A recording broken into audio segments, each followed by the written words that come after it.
Guess I should stop whistling. Welcome everyone to the Monday night live stream. What do we got going on here? Just left Corey. Do not want to miss Bob. Hi Bob and everyone. Hello Carol, Seapool, Chevy Fish, Patrick, Punchy Paints, Joe, and everyone else who was here early. Thank you. I've been reading your chats, but kind of busy. Was gone this weekend, so had a lot of catching up to do. And yeah, so here we are, Monday night. We're talking about some easy fish to breed, but we're going to give a minute for everyone to join in here and give everyone a minute to share this out if you want to. It's much appreciated. Also, don't forget to hit the thumbs up button. All right. Oh, also, I want to thank Mr. Shamrock for becoming a member a couple days ago. Thank you. Curtis, what's up? Chevy Fish, Terry, hello. Joe Campbell with the $1 super chat. Thank you. I appreciate it. So, fish to breed for fun. I feel like a lot of us talk about, when I say a lot of us, I feel like creators, if you will, fish tubers, whatever you want to call them. A lot of us talk about fish to breed for profit. And you know, I've done probably 20 videos on breeding for profit, but not a lot of us do fish to breed for fun. So that's what I want to talk about today. And that's why I chose that topic. And I've got a couple dogs right behind me that are up to no good. If they knock over my lights, I'm not going to be very happy. I'm also looking for ideas for fish, not necessarily that are easy, but are fun, but maybe a little less common. Like my tequila goodeids. Yeah, I definitely bred those for fun. They're not really hot sellers, and definitely, way less common than your platies and your swordtails and things like that. So, yeah, just another live stream looking for suggestions. Casey, what's going on, buddy? Good to see you. Zen Ginger, hello. I forgot to put my phone on silent. 1 second here. Sorry about that. Silent. No, not media. Ringtone. There we go. All right. Sorry about that. Will not happen again until next week. Where can I put this? We'll put this right here. I breed by accident. That is a good way, and that's always fun as well. Fun babies, fun fry. That's a better term. Fun fry. Benny's Aquatics says, help, it's 98 degrees in New Zealand. At the moment, all my tanks are in the garage. I'm putting ice cubes in them every hour or so. Are there other things I could do? Well, I guess we'll go off topic while we wait. And suggestions for keeping a tank cool. Actually, fans. If you put fans and just aim it to the top of the water, it actually will lower your temperature by quite a bit. It's pretty surprising. So yeah, if you have fun, fans. Yeah, just put fans on them. Otherwise, you could freeze. Maybe better than ice cubes is freezing entire bottles. So if you have, like I got my essential steak juice here, you can fill that up with water and freeze it and float it. That'll last a lot longer than ice cubes. You probably don't have gallons of milk over there, but anything like this is a liter, 2 liters. The bigger the better, essentially. And what else did I miss here? I missed the $1 super chat from Colin's Critters Caves and $5 from Fish Tank Barn. Now people are coming over. That's what we were waiting for. Fish Tank Barn says, any fish that you find surprise fry that you were not intending? Any fish? No, I don't think so. I think once you get to a certain point where you have fish rooms or just a ton of fish in general, I don't think it's really unexpected at that point.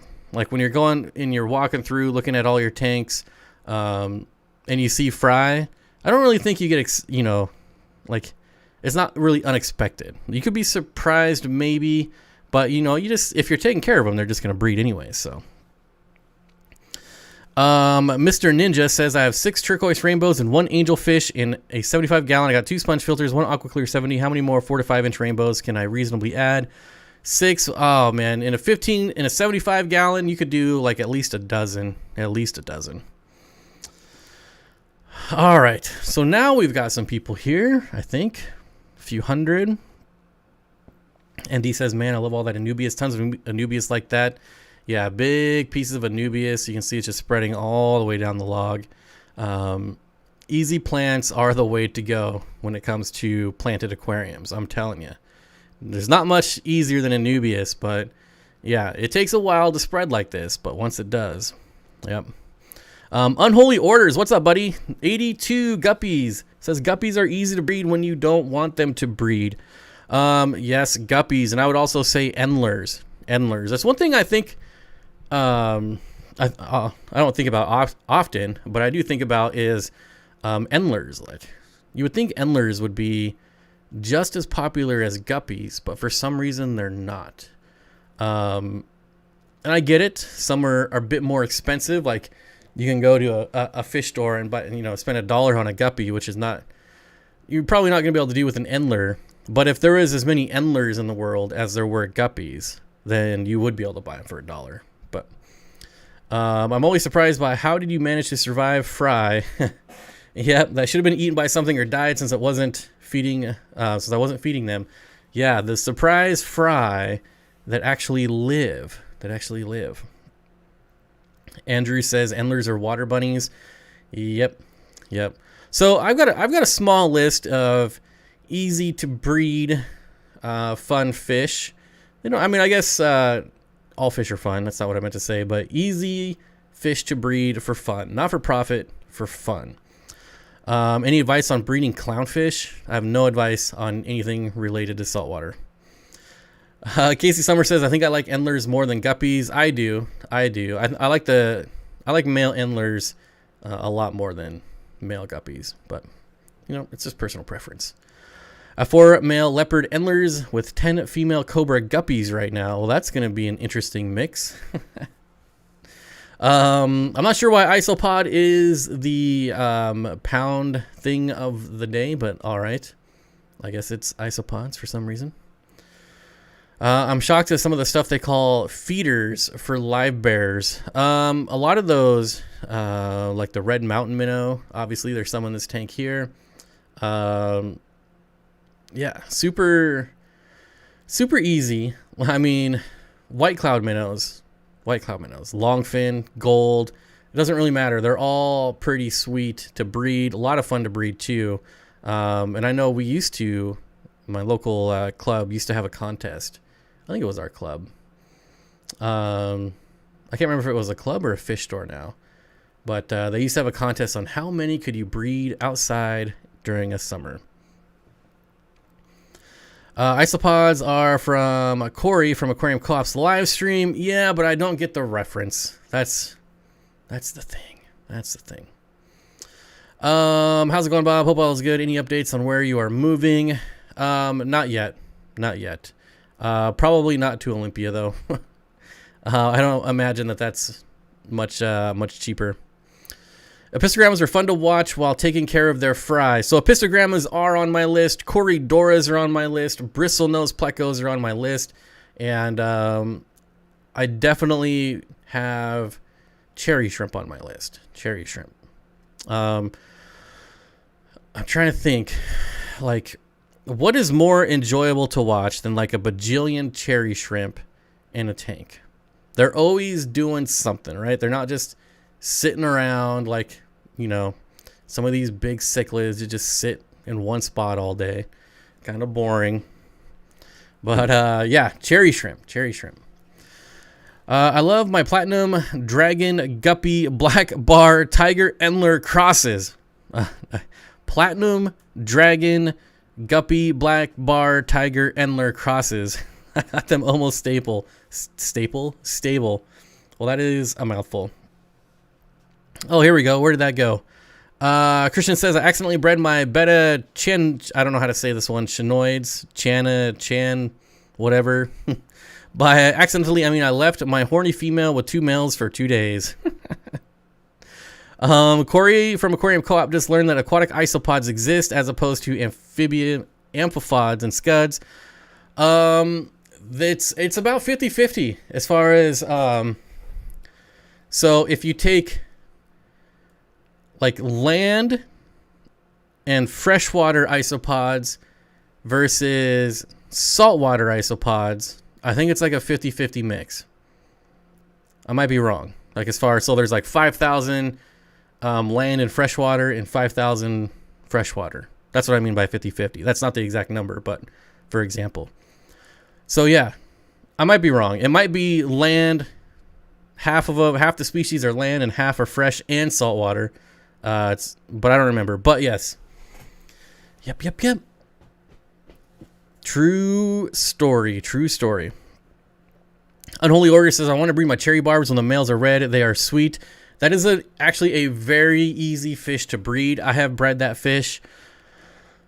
I think anytime I have kept cherry barbs, they have bred for me. You just got to keep them fat and keep that water clean. It doesn't even have to be pristine. It could even be a little dirty. Cherry barbs are just not fussy. The big thing is you either got to remove them or do like a fry trap or something so that the fry don't get eaten. Would keeping 2 pencilfish species in a 75-gallon be fine? Definitely.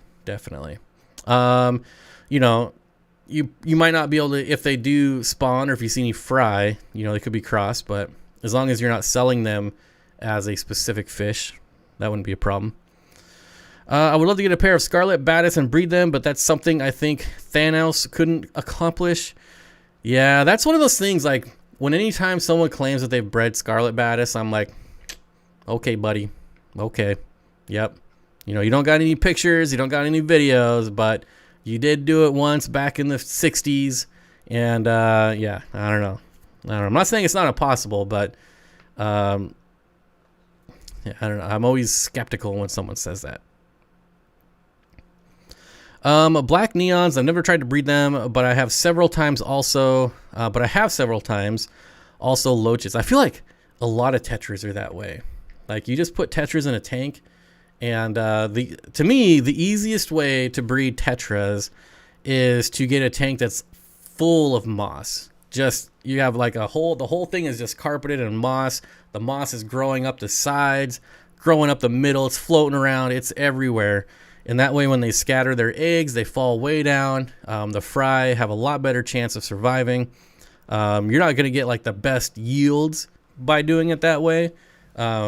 Because when I do it that way, I usually keep the parents in there as well. So yeah, if you're wanting like a ton of them, probably not the best way, but that, in my opinion, is the easiest and funnest way to breed pretty much any egg scatter at that point. And the same goes, like, I would even say that with Corydoras. I probably wouldn't use moss, but I would use like spawning mops and just layer the whole tank front to back, just tons of spawning mops, not floating, sinking spawning mops.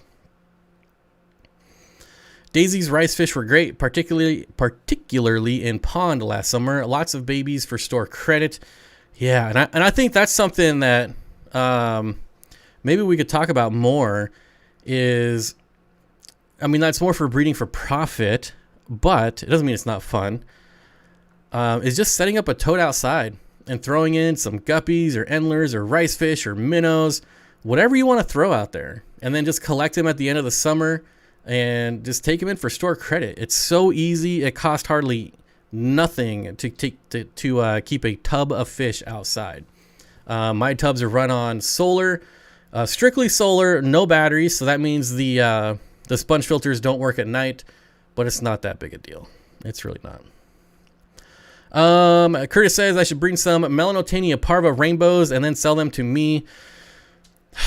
That is a rainbow fish that I will probably never ever breed. I think I might have sold, like, in the year that I was open, I think I sold one group of parva rainbows. They were by far my least sold rainbow fish. By far. Wasn't even close. Is red light better for mood lighting for breeding? Nope. It's not going to make a difference. They don't have red light out in the wild. They don't need it in your aquarium either. Phoebe's fish tanks. Do you work for Aquarium Co-op? I have never worked for Aquarium Co-op, and I never will. Never. No, I do not work for Aquarium Co-op. Would I ever? I don't know. I just I have a lot of fun just working for myself. It's just too much fun. It's too much freedom. I love, and there's nothing against Aquarium Co-op. Aquarium Co-op probably treats its employees better than any company that I've ever worked for, and can even think of. I can't even think of another company that even comes close. So, yeah, that's not why I wouldn't. I just love my freedom. I love my freedom. Oh, someone's message got deleted. Can we swear? No, this is a family-friendly live stream. No swearing. Sometimes we get a little emotional. We get a little heated. Maybe something slips out. But in general, no swearing, please. I love breaking down a tank and finding fish I didn't know I had. Yeah, I did that recently with my banjo catfish. I know I bought a group of them last year, but I had a ton of them when I took that tank down. A ton of them. Bob's not what you would call a 9 to 5er. Yep. Not really. I don't think I could ever do it again. Like, I don't know. Although, if I did go back to work, that's probably one of the first places I would at least attempt to get a job at. But yeah. When you going to get a hot tent for camping? Check out Far North Bushcraft and Survival here on YouTube. He does DIY hot tents. I don't know. I'm sure eventually we get there. I would like to try out like all different types of tents, all different types of DIY shelters, and I think we'll get there eventually. I have no doubt. No doubt. That's why they get my business. Yeah, a lot of people, well, we won't even go there. Xanadu with the $2 super chat. Thank you, Xanadu. I appreciate it. Have you ever bred coolie loaches? No. How to take care of multis in a 10-gallon Connor. Sand and lots of shells, and you will be overrun in multis. I mean, talk about a really easy, fun fish to breed, is the multi. We're talking about shell dwellers for anyone who doesn't know. At least I hope you're talking about that, because that's the only fish I know that's called a multi. They're little shell dwellers. They're from Lake Tanganyika. They live in shells. They breed. They're super fun, and I'm hoping to maybe start another group of them, because they're not as common as they used to be for some reason. There used to be a time, 4 or 5 years ago, when you couldn't give those things away, and for some reason now you can't even find them. Like, shell dwellers are not very popular right now, but I'll change that. Bob, did you ever get a chance to make a list that you want to sell for local here? Yes and no. It's very time consuming to sell locally. It's like there's nothing more frustrating than setting up a time and then having someone be like late or a no-show. It's almost just as easy for me to bag them up and take them to a store. It's just way easier. So I don't know. I have gotten rid of a fair number of fish to people that have messaged me privately. But yeah, I don't know if I'm going to do that. It's easier to like make a post on Craigslist and just say, hey, PayPal me this. The tank's in the garage or on the driveway. Pick it up anytime or something, I don't know. It's so time consuming. I don't know. I don't know where I'm going with this, but I'm just saying it's a pain. JFK2 with a thumbs up, $20 super chat. Thank you, my friend. I super duper appreciate it. JFK2, thank you. If there's something specific you're looking for, you can shoot me an email at steenfotaquatics@gmail.com, and I can tell you. I understand it's not easy as a list, but most everything I have left, I am going to try and keep. We'll see how that goes. What have I sold so far? Well, I haven't sold any much recently. All my bettas, some of my rainbows, I'm giving to Danny. I sold a bunch of 20-gallon tanks. I have a 90-gallon tank for sale, or I will have a 90-gallon tank for sale. I don't know if I'm going to give it away or sell it. I have a 75-gallon that needs to be resealed. So that's kind of a giveaway thing. But when you get into like just giving stuff away for free, that's when people just generally are late or don't show up. So I'll probably just, sell it for like $20 just to make somebody show up, hopefully. And some various weird sized tanks. But I think at this point, fish wise, I don't have much left. It's just going to be tanks. I have a ton of 10 gallons, way too many 10-gallon tanks that I'm going to be giving away for free. If there is like one person that says, I will come and pick up all of your 20-gallon tanks for free, then I'll give them all away. But if it's just like, this person over here wants one, a person over there wants one, and 20 different people want one, I'm not going to do that. I'd rather just take them to the dump, to be honest. I've given up selling through Facebook and Craigslist outside of a few small groups. Would rather sell to a store for less. Yeah. And I realize it sounds like I'm complaining. I'm not really wanting it to sound like that, but oh man, nothing chaps my hide like people that are late or no shows. Ugh. Resealing tanks is a young man's game. I just buy another one. Yeah, it's gonna be hard. Trying to find someone for the 75-gallon. And it's I don't know what I'm gonna do with it, but I feel like it's kind of a waste. Like it would be a really good paludarium or terrarium. I wish that there was like a place to find people like actually in need, where I could just give like, someone has like a child or a teenager that really wants an aquarium, and I would just give it to them. But there's so many scammers out there; it's so hard to do that. There's somebody in our fish club who does that, and like, oh, it's free, I'll take it, and then they turn around and sell it on Craigslist the next day. So there's just too much of that going on.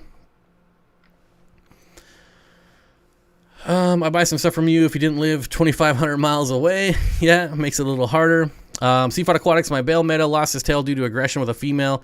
Any ideas how to fix it? Clean water. Clean water. Matt, did you say 10-gallon? Seattle here. Yeah. Let's see. I could easily give away 20 10-gallon tanks right now to the first person that wants to come get them. 20 of them. My next fish room originally was not going to have any 10-gallon tanks, but I think I'm going to keep just a few of them for fry. I've got a couple breeding projects that I don't want to announce yet, but I think I'm going to keep a couple 10 gallons, but I have like 30 of them, so I could easily get rid of 20. Not a scammer. How do I get into the club? It's got to be close. You got to be close.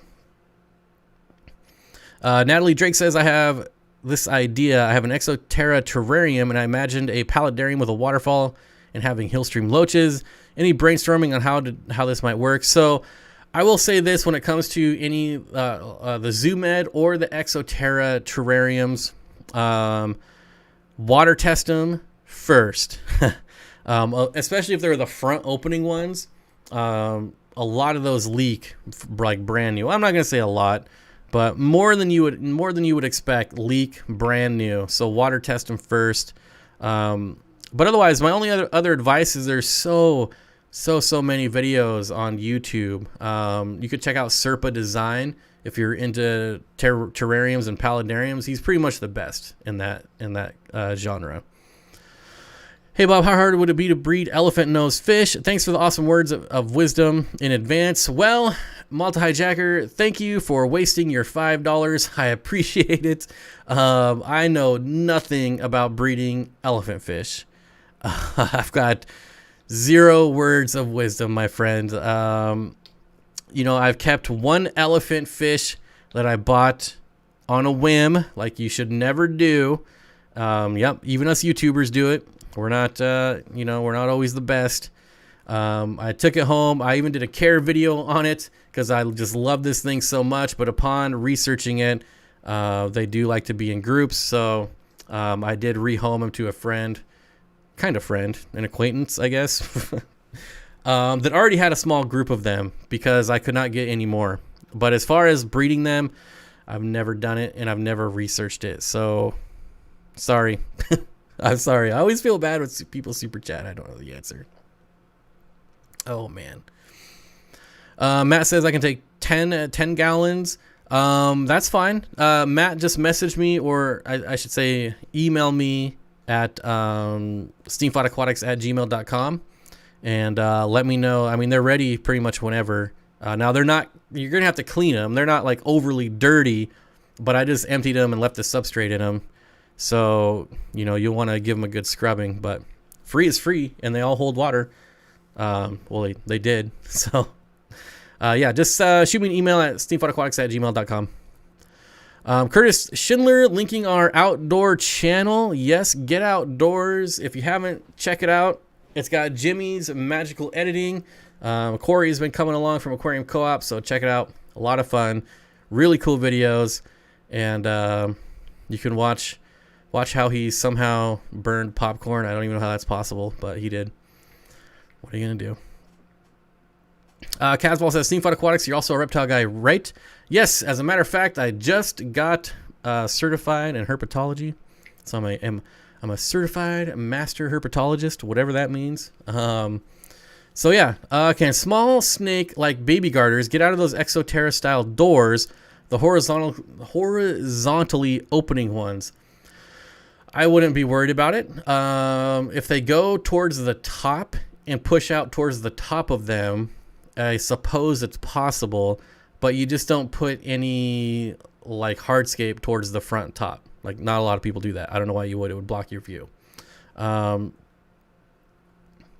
I wouldn't be too worried about it myself. But I suppose it is probably possible if they were small enough.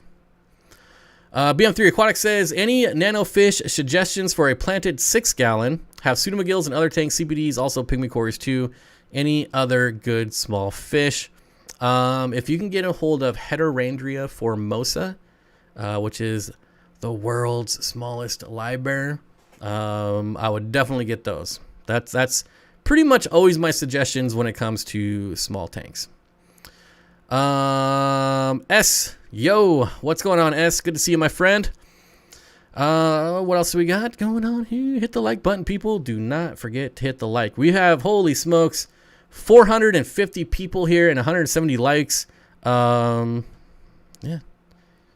Share it out. Let's get to 500. Let's see if we can. Seapolt says it takes skill to bird popcorn. Oh my gosh. I don't want to get too off on a tangent, but it was so funny. It was so funny.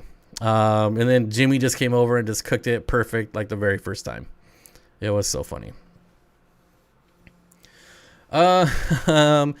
Also, your outdoor videos absolutely make my day every single time. I watch them with a smile on my face the whole time, so thanks for making them. No problemo. Thanks for watching them. We are 100 hours away from getting monetized. That's all. And then we're going to be billionaires. Jeff Rose Fish Keeping. What's up, buddy? Good to see you, my friend. It says, Bob, I watched your video this week and found out the story behind your fish room and the life situation right now. I know you don't want to talk about it, but my heartfelt condolences. Much love and good vibes are headed your way. Thank you, Jeff. I really appreciate it. And I want to thank, if there's, the people that are watching right now and watching later. I want to just thank everyone for their comments. It's been extremely positive, so I appreciate it. And yeah, I don't want to get too much into it because then I'll just get sad, and I don't want to get sad right now. Swampfish says, I don't understand how you burn popcorn. It takes skill. It takes skill. My High Plecos, what's up, buddy? Yo, yo, yo. Good to see you, my friend. Trevor, I feel like I haven't seen you in at least 3 weeks, so it's good to see you. Do the tanks have to be picked up? Yes. Yep. I've been doing a lot of dump runs, and it's just easier for me to take a 10 gallons of the dump than it is to drive an hour away to give it to someone. So you would have to come here, unfortunately. Dude, I'll absolutely burn through some playlists to help you get monetized. Well, that would be awesome. I'd appreciate it. I think our next video will get us there, but it would be appreciated. Michael Faulkner says, any Malawi cichlids you breed for fun? Ooh, there's so many. I personally love them all and currently have a good group, or have a group of 10 Lethrinops and Bassi that I hope to go to town and spread them around. Lethrinops are awesome. One of my favorite. Another favorite of mine are the Copetochromis, because they get a really good size and they're also very, very peaceful. So they're not like, the typical African cichlid. They don't have that. There's that stigma with African cichlids that they're like super hyper aggressive because of stupid fish like the Orotis. But there's a lot of peaceful ones too, and that's like the Copetochromis. They're very peaceful and super fun. They sell really well, which is nice. And there's multiple different species of Copetochromis. Any of the yellow, I'm a fan of yellow fish. So like the yellow blaze, which just has the top of it is yellow, but it's still really cool. Anything that's yellow to me is pretty awesome. Mile High Pleco says, I'm sorry for my sin, Bob. Please forgive. All right. Hey, once every 3 weeks is better than your average lately, so I'm not going to complain. It's just good to see you, my friend. What my kid has, 100 little silver CO2 bottles with a paintball gun he will never use. Are their Petco diffusers worth it? I mean, I guess if you already have that many, but I've never had a good experience with those things. I don't know. If it's something that if you run out and you go through the 100 of them and you're never going to buy another one, it's probably not worth it. If it's something that you're going to keep doing, then it's better to just get an actual CO2 system. So I don't think that kind of stuff is worth it to me, but that doesn't mean it's not worth it to you. Caswell says, I got your longest playlist going with the audio muted. I think we only have one playlist, but that's all right. Thanks, sir. I appreciate it. I have about a dozen guppies, but they won't breed. Plenty of plants to hide in. What gives? If they're not breeding, it means they're not happy. There's something they're not happy about. Maybe the water's not hard enough. Maybe the temperature is off a bit, and maybe they're not happy with the food. So check your water parameters. Maybe try a different type of food. They do like most live bears, they do like lots of calcium. So maybe your water's not hard enough, something like that. So yeah, time to do some digging. How do you even breed Corydoras and actually have decent success? Well, it's very, very easy, it's easy, but time consuming. So first of all, you prep your Corys by feeding them tons and tons and tons of worms, live black worms, frozen blood worms. I wouldn't feed frozen blood worms for like a week straight. I would definitely try to get yourself some live black worms, and just put a ton of them in there. They don't die, so they're not going to foul up the water, and let them go to town, do water changes, and then you do a colder water change, and then they'll start laying their eggs like on the glass, and you just have to, that's when it gets time consuming and you have to scrape them off, and they'll breed for like a week straight. So for like a week straight, you have to scrape eggs off the glass. That's probably one of the better ways to do it. Von Yinzer, I hope I pronounced that right. Thoughts on breeding white clouds? Yes, so they're an egg scatter, right? So lots of moss, spawning mops, not floating, sink them down. Lots of plants. Even lots of algae, and just let them do their thing. Rescue Dog Treats, hey, how many multis to start a colony? I started my colony with 6. That's all it took, was 6, and it doesn't take long. Now, if you're unlucky and you end up with 5 males and 1 female, you might have a go of it. It might be a little challenging for a while, but it's still possible. But I started mine with 6 and had hundreds within no time. Joel G with the $2 super chat. Thank you, my friend. Good to see you. My friend. I just got some Cory cats for the first time in my new tank. Truly in love with the little guys. Got about 6 of them. Awesome. Miss Creator. I don't know why I'm having trouble seeing that, but I am. I hope that's right. And good for you for starting with 6. A lot of people start with 1 or 2. And they are definitely a social schooling fish. 6 is the minimum. So glad you like them because they're awesome fish. I went to the fish store today and ended up getting 15 valves for $25. Seems like a pretty dang good deal. Candy Overhaul says, got to lurk and work. Might be back. Thank you for coming, Candy. I appreciate it. Where do you live in Washington, Bob? I want to come check out your fish room, and we'll get some fish, too, before you start breaking down your fish room. Way too late for that. I am about an hour north of Seattle. And really, the only thing... I mean, I could be talked out of some stuff, but... I don't know. Really, the only thing I have left are tanks. Oh, yeah. So there's the other thing. Maybe you could add something to eat the fry if you're comfortable. Yeah, so if you're talking about like multis, or just colony breeding, egg scatters, things like that, definitely make sure that you're getting... I know this is not related to what you're talking about, but I just wanted to bring it up. Make sure you're feeding the fry. And that will also help get your results. To join as a member. Oh, thank you for linking that, Zen Ginger. I appreciate it. What dwarf cichlid would not eat adult cherry shrimp? Would most wait.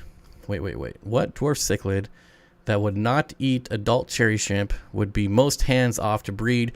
German blue rams, and they chase the adults but don't eat them. I feel like any apistos generally will leave adults alone.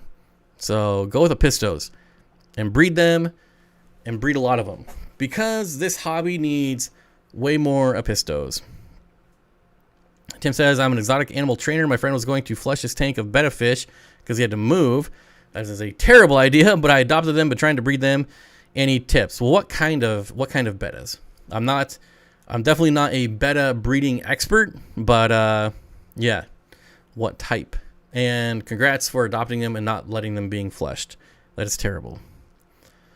My guppies do the same thing. I went months without male guppies.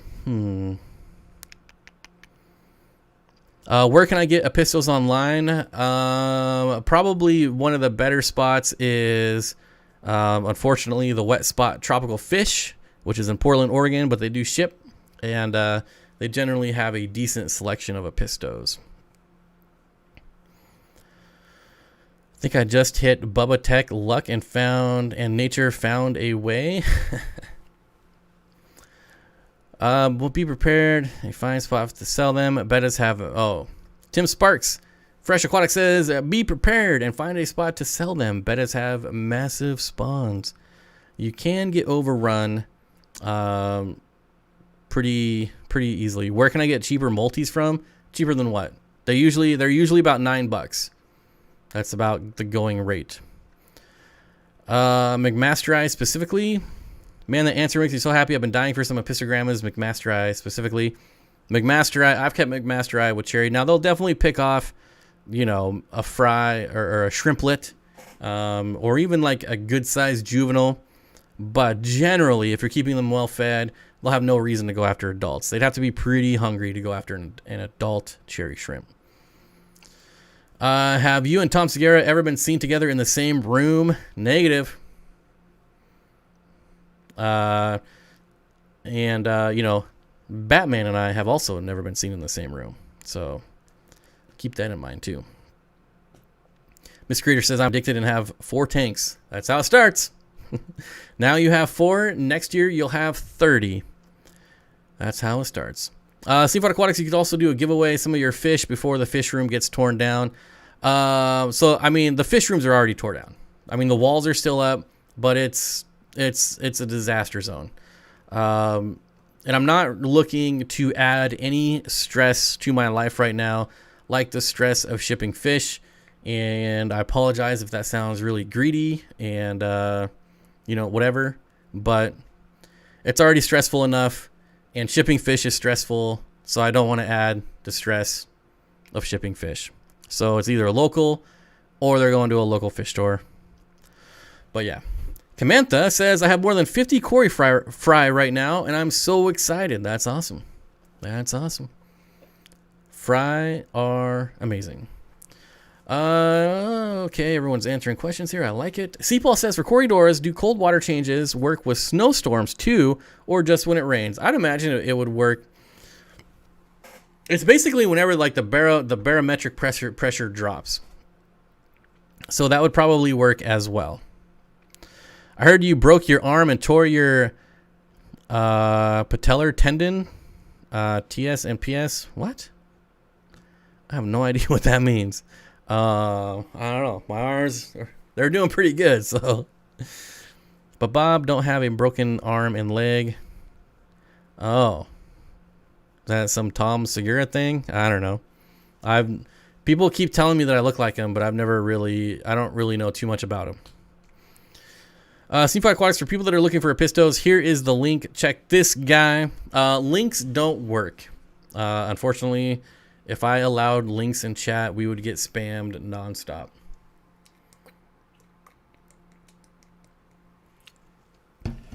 Sin City Nerm. I have cherry shrimp with my pea puffers, and they are doing great and have more than when I started. Yeah, it can be done. And honestly, if I had a group of pea puffers, I would 100% have a shrimp colony in there too. I mean, free food. They breed in the tank. Yeah, why wouldn't you? That's the way to go. A lot of loaches and hill stream species are probably triggered by cool water, being a mountain stream dwelling. Loaches, I really want to get into breeding loaches. That's not what I'm going to be breeding in the new fish room, but it is on my list of things that I want to breed. Okay, guys are answering question. Bob, what's your opinion on having firearms for self-defense? Like you have to have one if you're in bear country. If someone is properly trained, I have no problems with them having a firearm. With enough cover, anything can be done. Yeah, that's pretty much true. That's pretty much true. What's the biggest change you're going to make in your fish room, keeping habits when you build your new fish room? So the new fish room is going to be actually, I think square foot wise, it might actually be bigger. However, I'm going to do less tanks. Yeah, so, I mean, one of the big differences is no or very little 10-gallon tanks. I'm not going to be doing auto water changes. So when you have like 30 10-gallon tanks, they're very annoying to do water changes on. So I'm definitely going less small tanks and more big tanks just to make my life easier. And going to do a way better job with installation. I'm paying a lot of extra money for power because my installation was very subpar this time. And so going to step that up and actually do like real installation and like double and triple up on installation. Because if I can get that down and keep my energy costs down, that's going to help out a lot. And I'm still working on a super secret thing that I'm not going to announce yet because I haven't found a company that's willing to work for me yet. Well, not work for me, but like partner with, I guess, if you will. I have the worst luck getting not really sponsorships, but even like, I don't know, just getting companies to work with me. Like, just give me 20% off and you'll be in like 100 videos. That's it. And yeah, I don't know. I guess I'm just not really good at writing those types of emails, but still trying. We'll see. But there is, if I can get that worked out by some miracle, then there's going to be a big, big difference. And I can't wait to share it if it works out. But right now, I'm not going to because I'm not going to get it all hyped up and then not be able to do it. And yeah, C-Paul says, no duckweed in the new fish room. Biggest change right there. Yes. No duckweed. I'm also going to be replacing tanks. So I've got a lot of 40 breeders that are, you know, they're over 5 years old. The silicone looks kind of iffy. And, you know, if I could sell those for like $10, that's, you know, a quarter of the price of a new one. So it is going to give me a chance to freshen up my tanks, if you will, get some newer ones in there. But yeah. Venting for humidity. I plan on doing a lot better humidity control too. But a lot of that's going to be with covering tanks. I don't cover a lot of tanks right now. So I spend a lot of money on dehumidifiers. So yeah, that's just a small thing. That's like that's myself being an idiot by not putting covers on my tanks. Cause when you have covers on your tanks, it just takes longer to do everything. So I generally like leave them off. So I'm not going to have a choice on the new fish room though. So they're going to have covers. Let's see. Try to do it on your own, and let them come to you. No update on my living situation. The good news is that there's not like a hurry to get out of here. So I'm gonna be here, for hopefully at least 2 more months. So hopefully, I mean, nothing's permanent. It could change next week, but it sounds like I do have a little bit of time, which is nice. Gives me a little less stress. $10 for a 40 breeder. I would honestly save some of them and cut them up for lids for other tanks. I suppose that's actually a very good idea. I don't suppose that's a good idea. That is actually a really good idea. And TGS tanks. No, that's not you that said them. That was Cody Dryden that said that. Nope, that wasn't you either. Who said that? Oh, here we go. Capacious said that. Thank you, my friend. That, honestly, you just blew my mind. Cut them up, and there's my lids. Where am I moving to? I don't know yet. I'm not, like, moving out of state. I'm not moving across country or anything like that. So I'm not moving to Antarctica. Although, if I could move to Antarctica, I absolutely would. Because I want to know what's going on down there. Yeah, otherwise, I don't know where I'm moving yet. I'd be all over those 40s if I was local. I just always forget to put the lids back on after water changes. It's such a pain, especially, like I said, I have like I had 4 rows of 10-gallon tanks, not on auto water change. And so taking off all the lids, putting them back on, some of those tanks I water change twice a week. It was just like, okay, I'll pay for the dehumidifier to run 24/7 because taking the lids on and off that many tanks all the time is a pain in the butt. The fishy mailman says, Bob, it's not breeding specific, but my species from the Congo tend to do better with the cold water changes, where the Amazon species, minus the Corridoras, don't they have seizures if it's a drastic change? Yeah, so when you're doing a cold water change, it's not like you're doing like a 90% cold water change. You're doing like a 15% cold water changes. So yeah, yeah, definitely do not do large cold water changes. Not a good idea. Cody says I have to have lids because I have a 2-year-old. Yeah, I'd imagine like people with cats also have to have lids.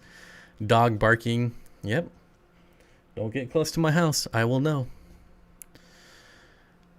I don't know anyone in real life who gives single fudge about aquariums or fish.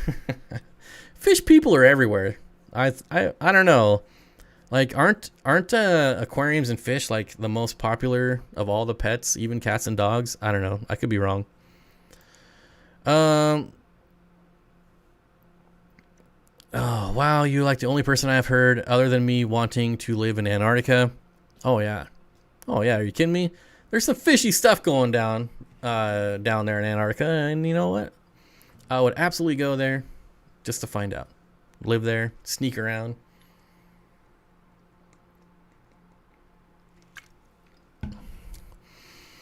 Natalie says, how are your pups, Bob? They are doing amazing.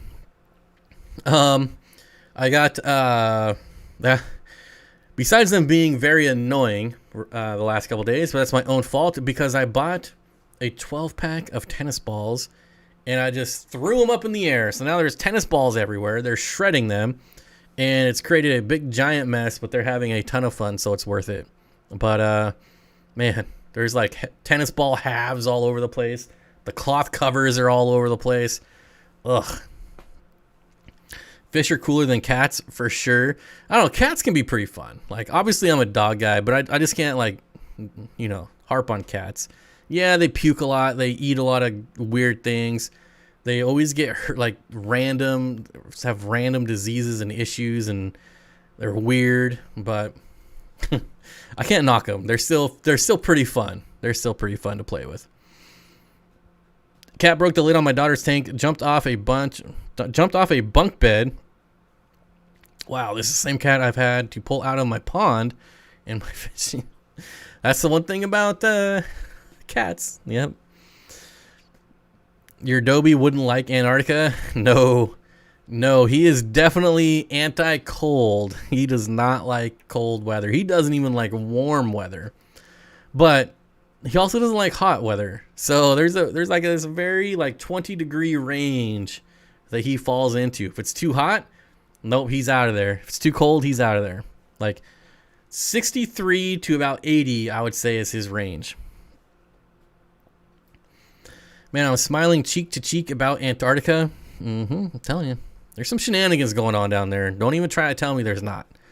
If I had money, I might be one of those guys with a tiger. I definitely wouldn't have a tiger, but if I had money, I would definitely have a serval. And I always get hate every time. I always get at least one email and at least like 2 comments every time I say like I want a serval. So there's always the people that freak out. You can't have wild cats, blah, blah, blah. Save your time. Save your comment. I've heard it. I don't care. Bob, no, don't go to... Wait. Bob, no, don't do large cold water changes. But if I do, the species from the Congo seem to be fine with it. I don't know if it's biodiversity and the nature temp differences. Well, there are huge swings in weather in the Congo. So, I mean, it makes sense that they would be okay with it. My dog ate a brand new bottle of Repashy and threw it up all over the place.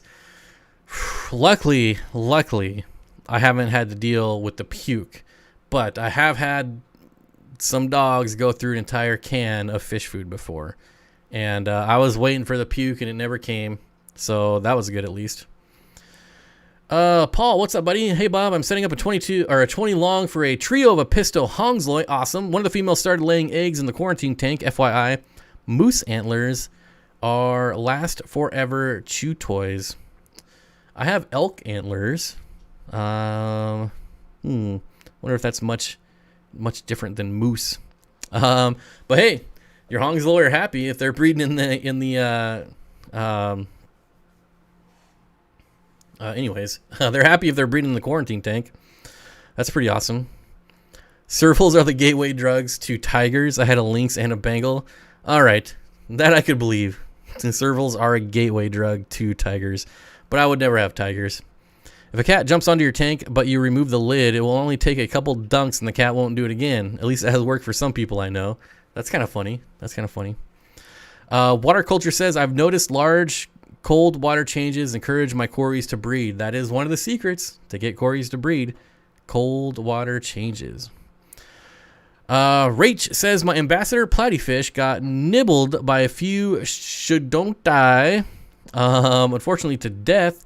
Like I said, new fry, endlers, mollies, and red zebrafish. It was a bad day until I get the cans of fish food. Wait, what? Oh, chat jumped on me. I just read 2 different comments as the same. It was a bad day until I noticed them all. That's interesting. I've actually never heard of the Congo spotted puffer being fin nippers. Wow. Interesting. Well, sorry to hear that, Rach. I'm actually kind of surprised by that. I don't know what to say to that. I've never heard of that happening. I guess just because I've never heard of it doesn't mean it's not possible. I mean, clearly it is. If Bob got a serval, I give it 2 years before he's thinking about a tiger. Nah, I don't want anything that big. Although I would have a bear. Try to make sense of that. I don't want a tiger because it's too big, but I would have a bear. Does that make any sense? I don't know. Servals are cool, but none in Antarctica.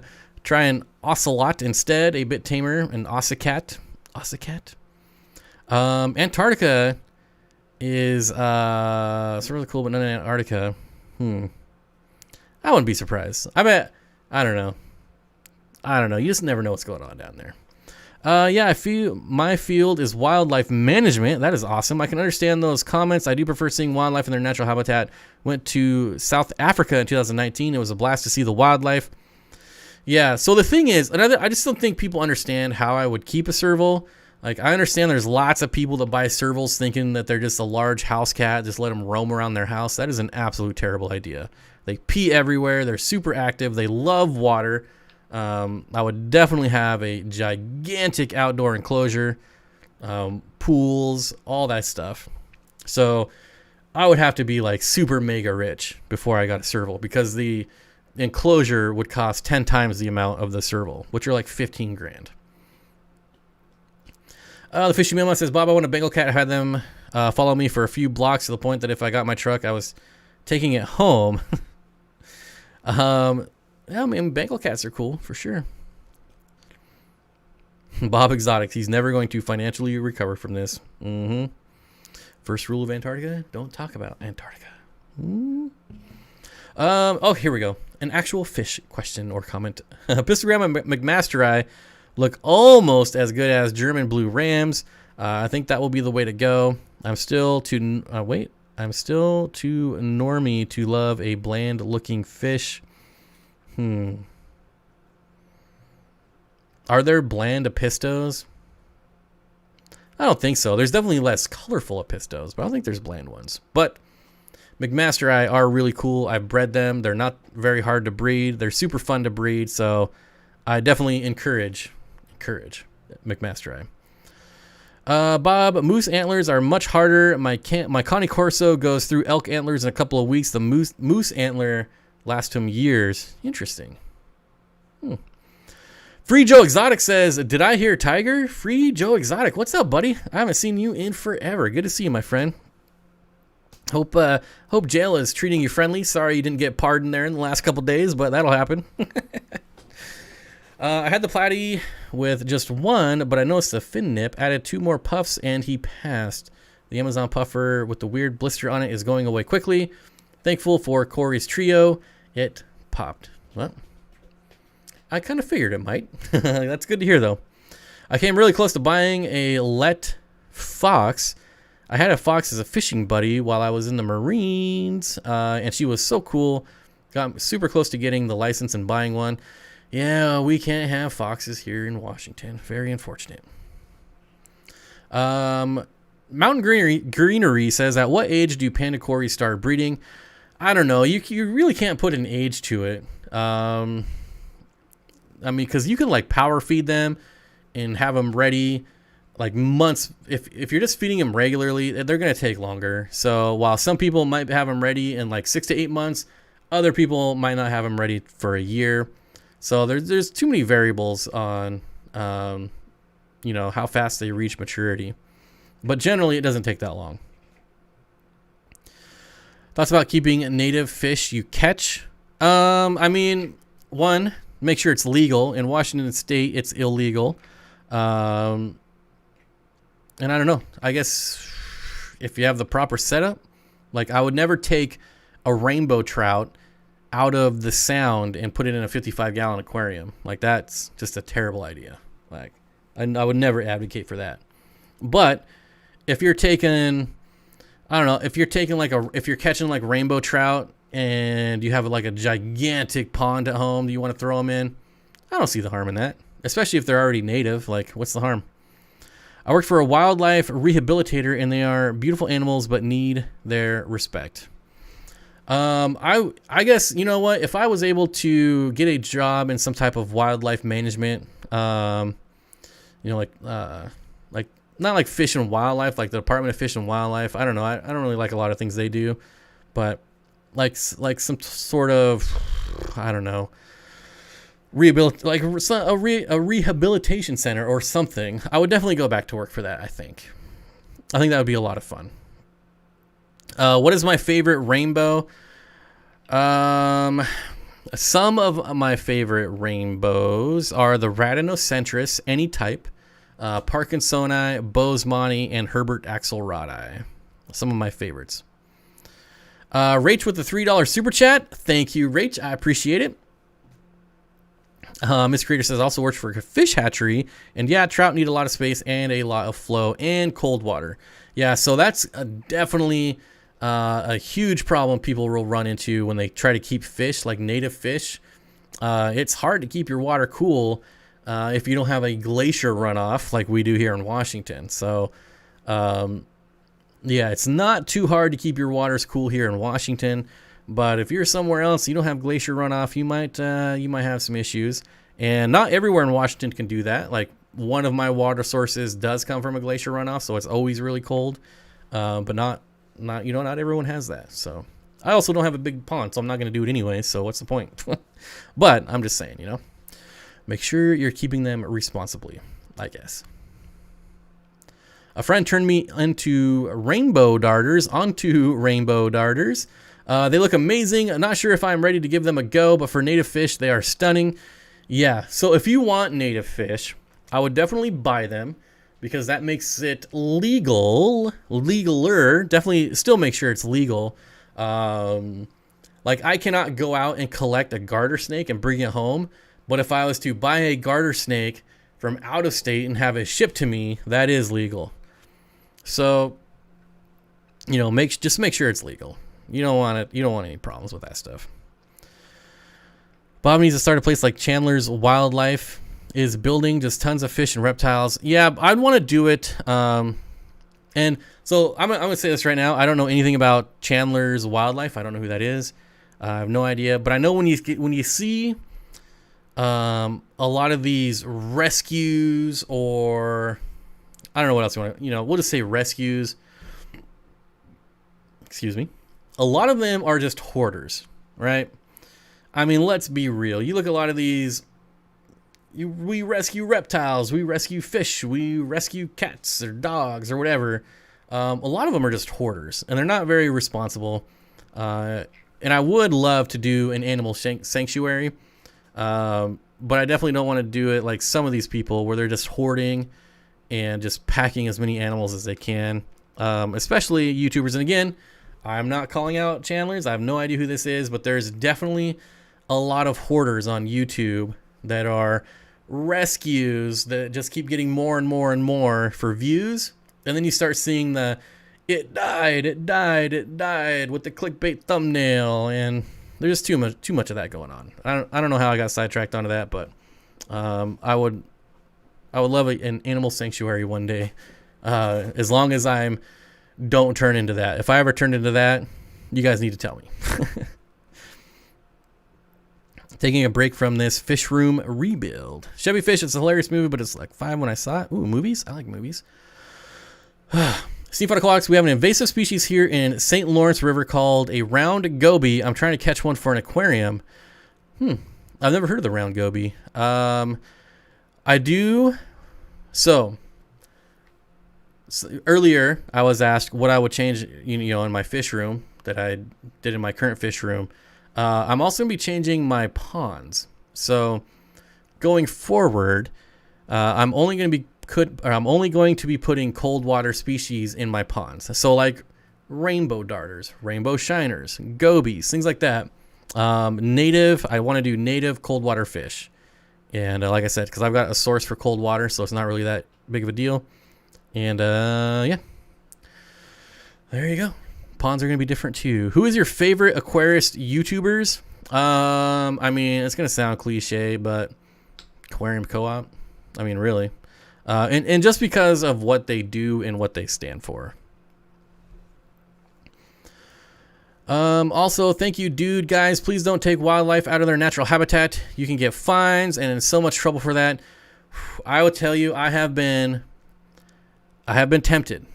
I have been really, really, really tempted with the rubber boa.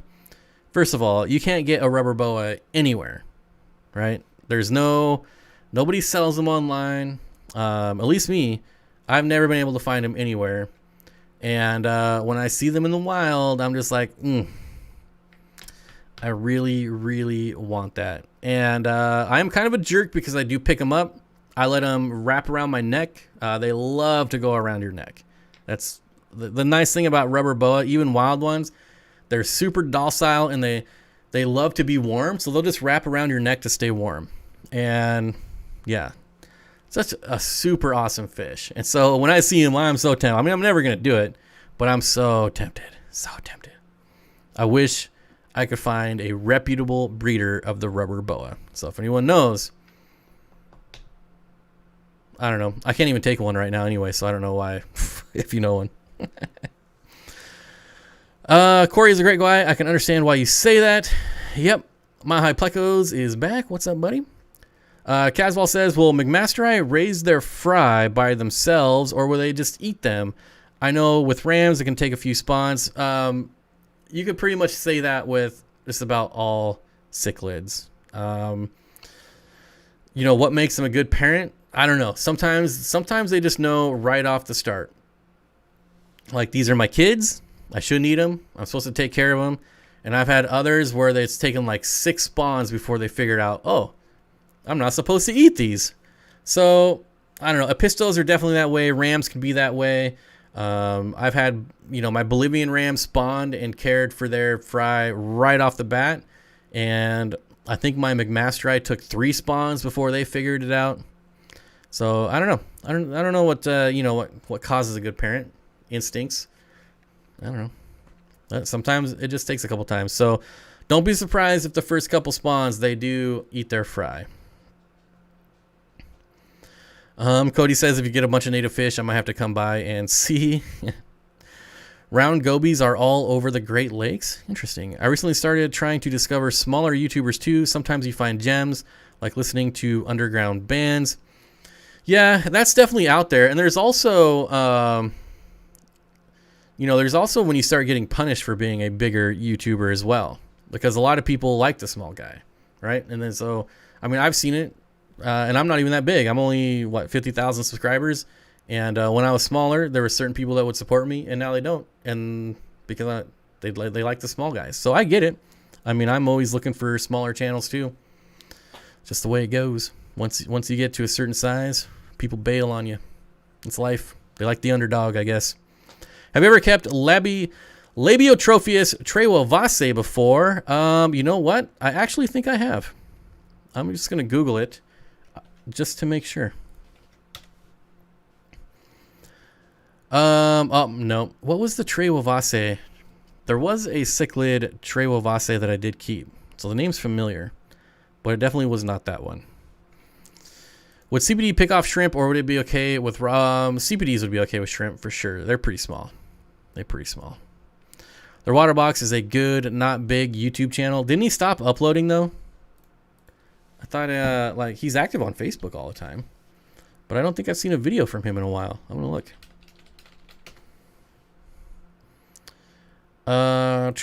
Let's take a look at Mr. Waterbox. Yeah, 4 months ago. I don't know why he stopped. His videos are always actually pretty decent, pretty funny.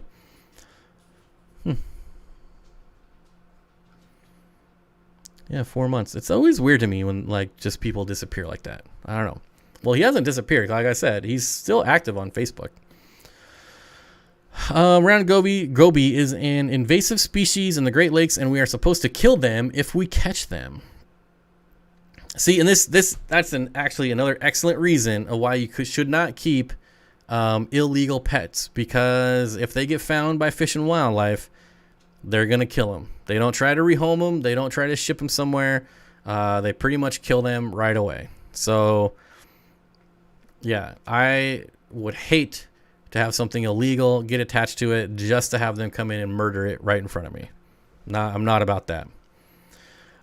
Is catch-em-all fishing still torturing fish for views? I don't know why you would stop. I mean, that's what's getting them views. So I would assume so, but he's not really a person I check up on, or any of the Florida idiots for that matter. Best Apistogramma cockatoides tank mates besides pencilfish, hatchetfish. I have 6 and a 40 breeder. So pencilfish are good because they stay towards the top, and so are hatchetfish. But any like mid-schooling, like rainbow fish would be really good. The rainbow fish. Bigger tetras. What's an oddball fish that's fun to breed? An oddball fish that's fun to breed. That is a great question. I'll have to think about that one for a minute. I was talking to him in one of the comments of one of his videos yesterday. I don't know, man. Yeah, I don't know either. The Fishy Mailman says, Bob, if you ever make it back out this way, go check out the Wildlife Sanctuary. They have Irish wolfhounds roaming around the common area, elevated walkways over the rest, not the Tiger King. Where is it this way? Where's back out this way? I don't know where you are. Hey, Bob, there's a little fish tuber called, oh, great, Tasuki. He keeps snakeheads and does biotope videos. You should check him out. I'm not much of a snakehead guy. I mean, I'll check him out, but I don't know. I don't get what the, like, other than them, like, I get why some people would like them because they're this massive fish, but I'm just not a big fish person. I don't know. There's just so much stuff in Florida now. It's crazy. Yeah, that's true. That's true. Slayer Sam says, I've got high fin platyfry and tons of baby cherry shrimp. Still waiting for baby self-cloning crayfish, though. I am always jealous of people that have the marbled crayfish. We're talking about illegal/invasive species. When you have pufferfish, there's not much better than the marbled crayfish to feed them. I mean, just unlimited free food, and I can't even have it. Good fish for a 10-gallon with betta. You know, I just did a 10-gallon fish video. You should check it out. It's pretty recent. I think 2 weeks ago, maybe 3 weeks ago. A couple ideas in there. He's in the Coloradas. I do want to go to Colorado. If I was from Colorado, I would make Colorado my nickname.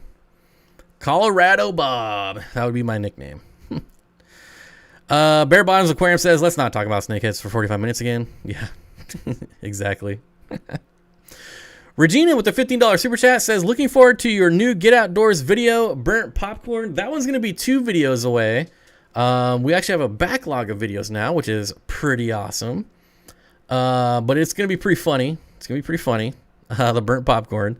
The next one is going to be pretty good too, though. It's going to be different. It's going to be pretty awesome. I'm really looking forward to it. I can't wait. Hopefully this week sometime, but no promises.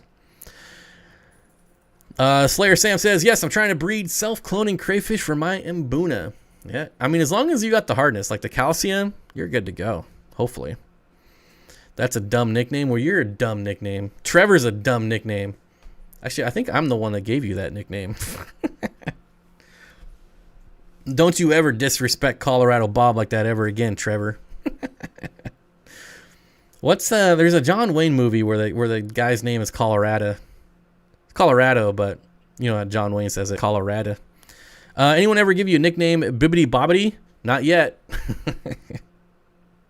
Not yet. No one wants to live in Denver? Yeah, oh, Denver's terrible. Ugh. I've been to Denver. It's awful. Awful, awful, awful. Awful.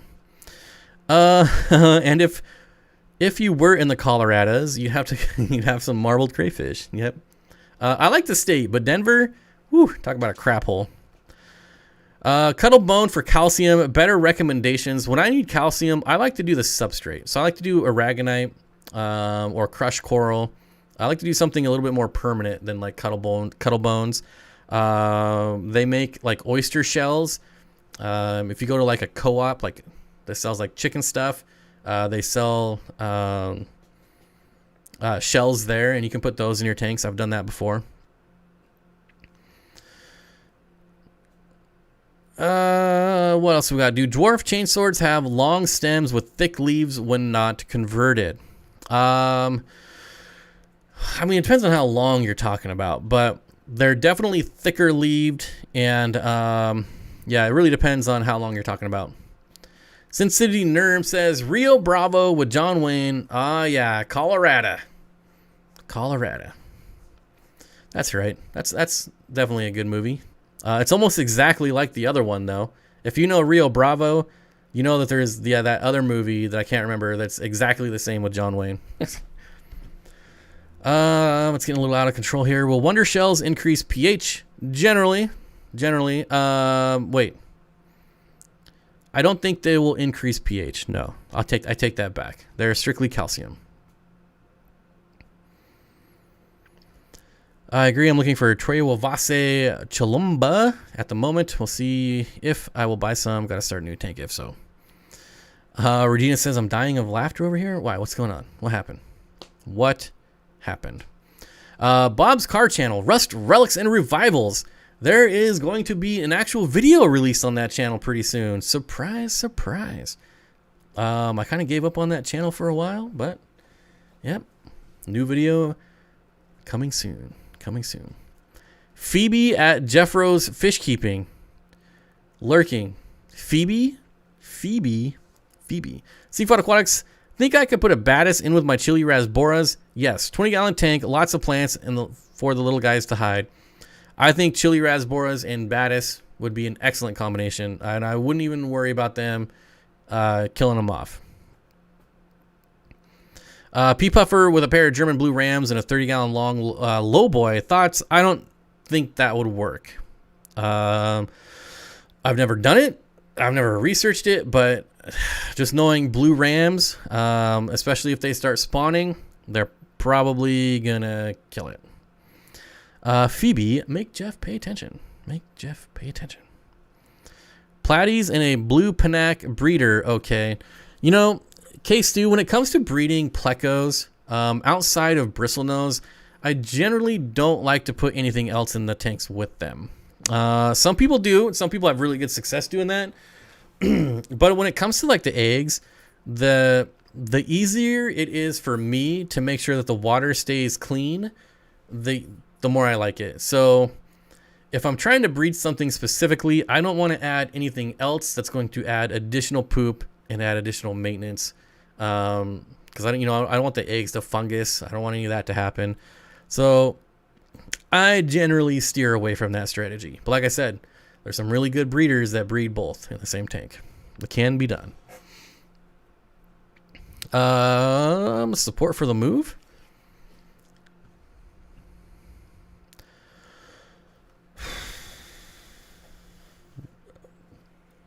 Oh boy, they just destroyed another tennis ball. Bob, I have to share my garage with my love of fish tanks and old cars as well. What are you working on? Well, I'm not working on anything at the moment. I'm just going to do a simple video about my new truck that's not very new anymore. I've got a lot of film already of it. I just got to put it together. And so yeah, that's what's coming out soon. And hopefully when this setback that I'm going through right now, just, the setbacks are just temporary. Once I get back into the swing of things, I'm going to start working on my cop car again, my police car. Christine, oh, there you go. Support for the move. Christine with a $5 super chat. That makes a lot more sense. Thank you. I appreciate it. K-Stu says, thanks, Bob. You the best. Thank you. I appreciate that as well. Cory cats or loaches probably would be totally fine since they won't outcompete them or get hurt. I would still watch the fish closely at first. You must be answering someone else's questions. I love it. Guppies are the easiest. Whew. They are easy, but I don't know that I would call them the easiest.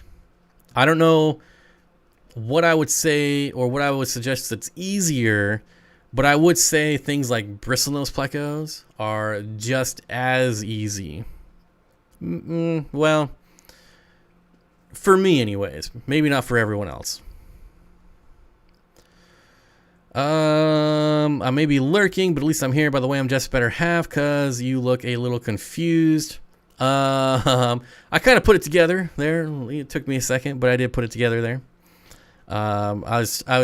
I've seen his Facebook posts, so I was like trying to get the wheels turning. Like, is his other half's name Phoebe? I was trying to remember, but I put it together there. It just took a while. Common for cherry shrimp to drop eggs their first time around. Amanda, they will drop them when they're stressed, when they're spooked. So like if you're in there netting around, something like that, I've seen them drop their eggs when they do that too. Usually like that's the two most common things that will make them drop their eggs. Regina says, the Bozemonis that I got from your lines are turning out spectacular. Well, I would hope so because those are from Gary Lang. If you trace them back far enough, like those weren't directly, but the line was. So I'm glad to hear that. I really am.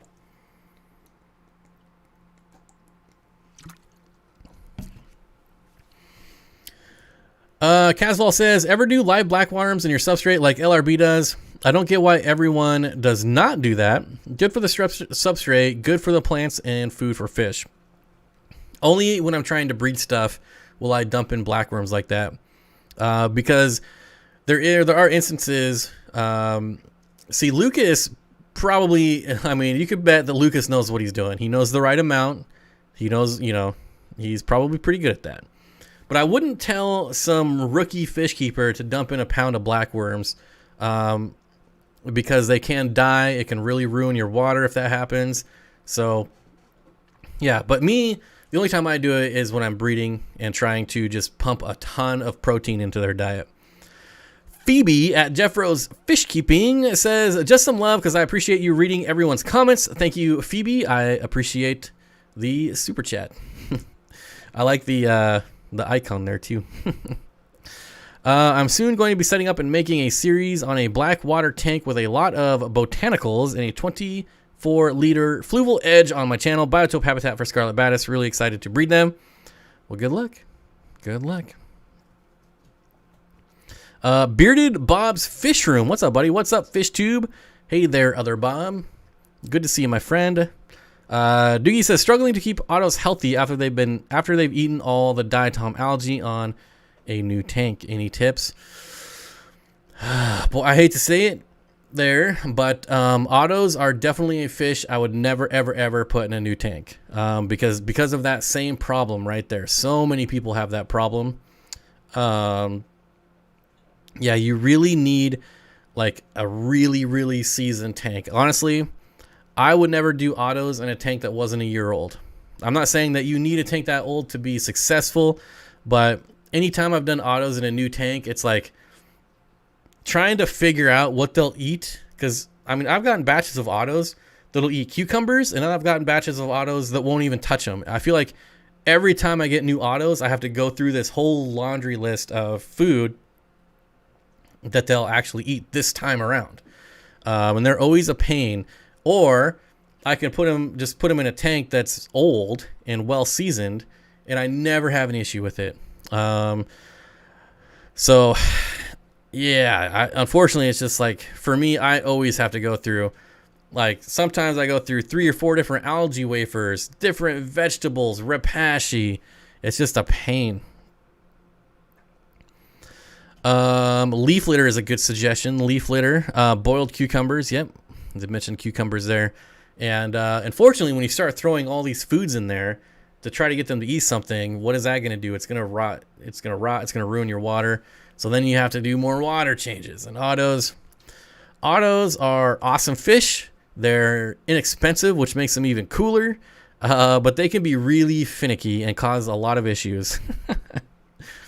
Rach says, only got 4 shrimps from Lucas. Now I have 20 of the red spotted ones at least. Like the red rillies? Is that those ones?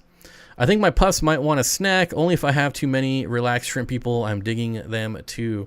Well, I feed my chocolate Neos to my hairy puffer.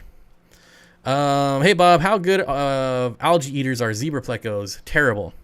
Are they more into wood or meat? Yeah, they are not algae eaters at all. At all. Really, any of the Hypensistrus, they're gonna want, definitely I would put wood in there. I mean, they're not like royal plecos where they're gonna demolish like a 30-foot piece of driftwood in an hour, but they'll definitely graze on wood. But definitely meat eaters for sure.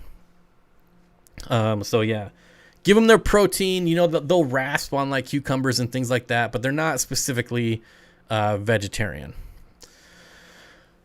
And thank you for super chatting me a question that I knew the answer to, so I feel, less like a douche.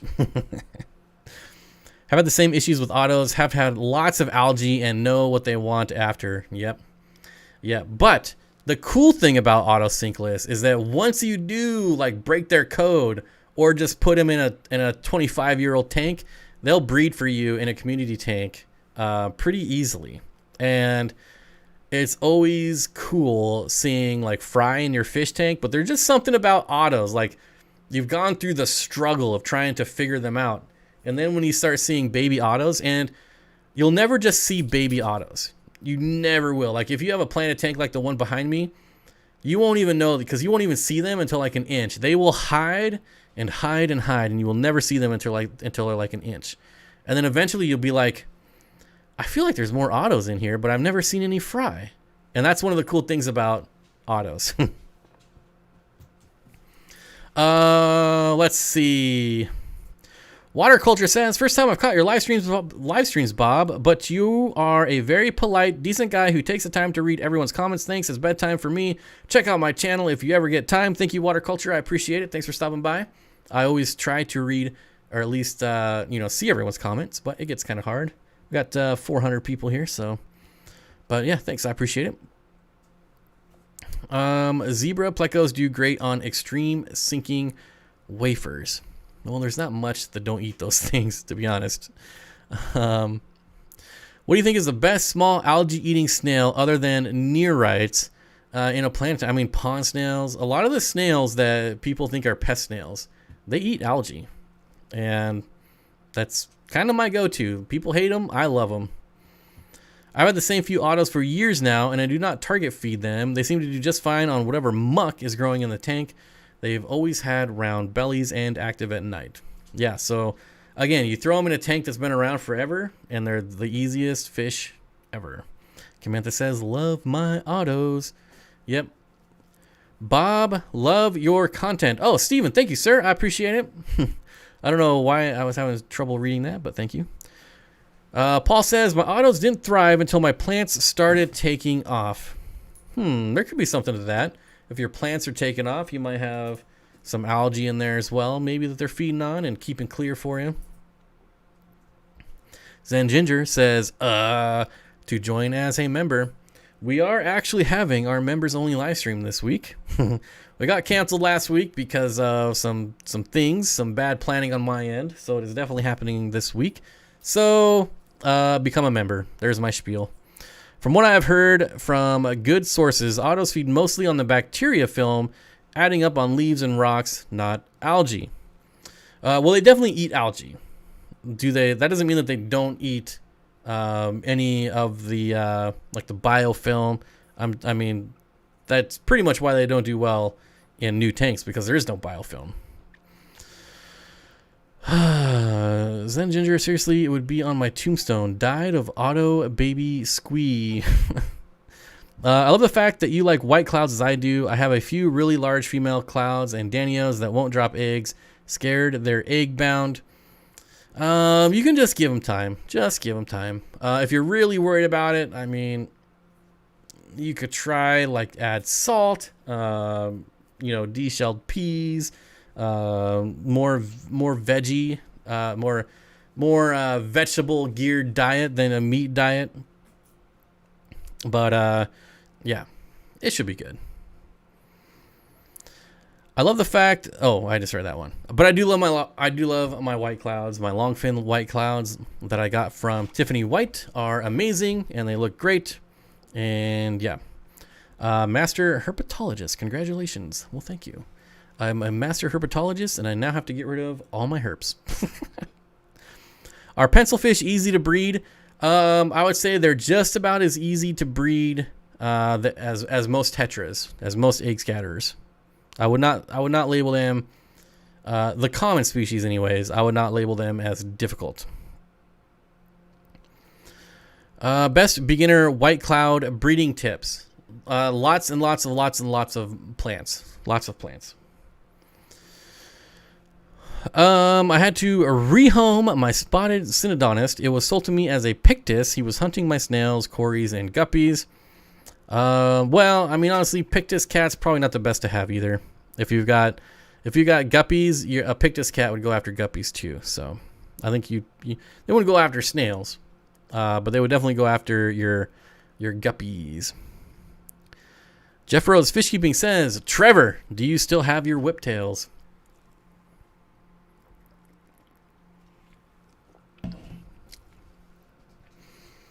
So here's a comment that I like.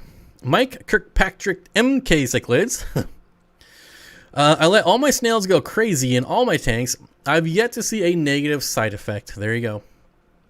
I agree. As long as you keep up your water changes, they're not going to foul your water. If you have a snail explosion, you should probably increase your water changes, obviously, because you're going to have way more waste. But otherwise, I love snails. I don't know why people hate them. Would trying a planted aquarium... Would turning a planted aquarium into a snake's enclosure cause scale rot? Like if they soak a lot? So soaking a lot, no. But if there's if it's like really damp, then yes. Yeah. That's never good. When things are damp, then you start getting mold. You start running into a lot of issues. Do you ever go herping, Bob? My sister-in-law and her boyfriend got me hooked down here in Texas. Yeah, unfortunately, where I'm at, there's just not a lot. So we have, we have like the rough skin newt, which is like one of the most poisonous animals there are. And there's some other different types of newts and salamanders. We have an alligator lizard, which is pretty much the only lizard species on my side of the mountains. And then we have garter snakes and rubber boas, and there's not much else where I'm at. So there's just not a lot here. Herpodiversity says as long as the substrate is dry, you can keep reptiles in part water, part land. Yeah. So again, as soon as if things are damp, then you're gonna have a problem. So my pea puffers don't like the bloodworms as much as the bladder snails. I drop in from time to time. What else do they normally like so I can keep them interested? Boy, I don't know if you have a source, but perfect candidate for live blackworms. Third Coast Aquatics says, love all the content and all the info you share. Looking forward to more awesome stuff you have going on. Yeah, there should be. I'm dealing with kind of a setback right now. But like I said, all setbacks are just temporary. When we looking into kind of the future, not too far off, there's going to be a lot of cool stuff going down. And I'm really looking forward to... not so much like the next 2 or 3 months, but after that, it should be just like a lot of cool stuff going on. I'm really looking forward to it. I am so excited moving to Arizona so I can herp more. And, I'm kind of jealous of states like that because you can keep your reptiles outside. Can't do it here. Trish KCMO, hello, says Mr. Chris, scuds, whiteworms, bloodworms, scuds, daphnia, brine shrimp. Mine eat all of those. Brine shrimp is a good one too. Scuds, a little harder to find, but I do love scuds. We have no shortage of snakes. Yeah, if I go to the other side of the mountains, then we have like rattlesnakes and things like that. But my side of the mountains, there's just not a lot. Can you guys hear my dogs chewing? Ugh. Like seeing the odd rattler. I'm thankful they aren't everywhere, but our dogs are good at avoiding the copperheads we have. Yep. Paul says, I may be doing trout goodyids. If I can prize some away from Greg's Sage, would you keep them species only or community? If community, what fish would you add to the mix? So I have trout goodyids thanks to Bob Vance of Vance Refrigeration, and I only keep them with shrimp. Now they do eat the shrimp, but my shrimp outproduce them. So the whole the whole tank, the whole bottom half it's just a layer of moss, and it's pretty awesome. So that's how the shrimp stay alive, and or the shrimp colony stays alive, and it works pretty good. So I love shrimp. I love pairing shrimp with anything that will eat them, because it's such a good food source for them. So yeah, anytime I can put shrimp in a tank and the shrimp will outproduce what gets eaten, I'm all for it. If you ever come to the Dallas-Fort Worth area, I can take you herping. I am the president of the Dallas-Fort Worth Herpetological Society. Well, that sounds awesome. I might have to take you up on that. I don't know when I'm ever going to go to Texas, but one of like my lifelong like wish list, bucket list things is to have like a camper van that I can like drive around the country and go see like all the national parks, go see everyone's awesome fish rooms, and just spend a year on the road That's one of my lifelong goals. So maybe whenever that happens, I don't know. Cpol1333 says, thank you for the awesomeness you put into the hobby. Well, thank you, my friend. I appreciate it. Thanks for the super chat. Thanks for being a member. I really do appreciate it. Texas Snake, I'd wow you. I'd wow. wow. You find gray banded snakes. I don't know. Well, you're not talking to me anyways. I don't have to figure out what you're saying. So killifish are like raccoons. They eat anything. In my experience, I've never had a killifish that was difficult to feed. I'm not saying it's not possible, but yeah. At Colorado Bob, trout goodeids are the best. They are awesome. I will be putting them in an outdoor tub next year, and really looking forward to see how they do. I would love to just end up with hundreds, if not thousands of them. Michael Faulkner says, I want to outfit my Jeep with a rooftop tent and do that same year-long trips. Nobody wants a rooftop tent. Trust me. Trust me, rooftop tents are terrible. The only people that have rooftop tents are Instagrammers. That's it. I'm telling you. I don't know. Well, maybe you've tried it. Maybe you like it. But man, I do not like rooftop tents. Can you tell? I'm not trying to like stomp on your dream or anything, but I am so anti-rooftop tent. Frogs Aquatics says, always been into planted tanks, but recently got a 6x2x2, looking at setting it up for an African cichlid tank. Do you have any recommendations? Also, can you recommend any cichlid YouTube channels? We were talking about cichlid YouTube channels the other day, and I feel like one of the only ones left is Ben Ochart. So check out Ben Ochart. KG Tropicals has a lot of older content that's cichlid related and really, really good content for beginners. So I don't know what your skill level is, but if you're new, that could be a good one, KG Tropicals. And also, you can definitely have plants with African cichlids. It's a little trickier. You have to plan for it, but it can be done. It definitely can be done. T-Shaw, what's up, buddy? Just jumped on. What's up, Bob? Hope you're doing well. My dude, I'm doing okay, all things considering. I cannot complain. Maybe they are the Instagrammer. Wait, somebody agreed with me. Rooftop tents suck long term. I know. Jimmy wanted a rooftop tent for a long time, and I've been like, dude, they're terrible. Don't do it. Don't do it. I don't know if he's going to do it. You never really know, but man, rooftop tents. I don't even want to get started on rooftop tents. Just sounds like so much fun going around seeing everyone's setups and all the countries' stores.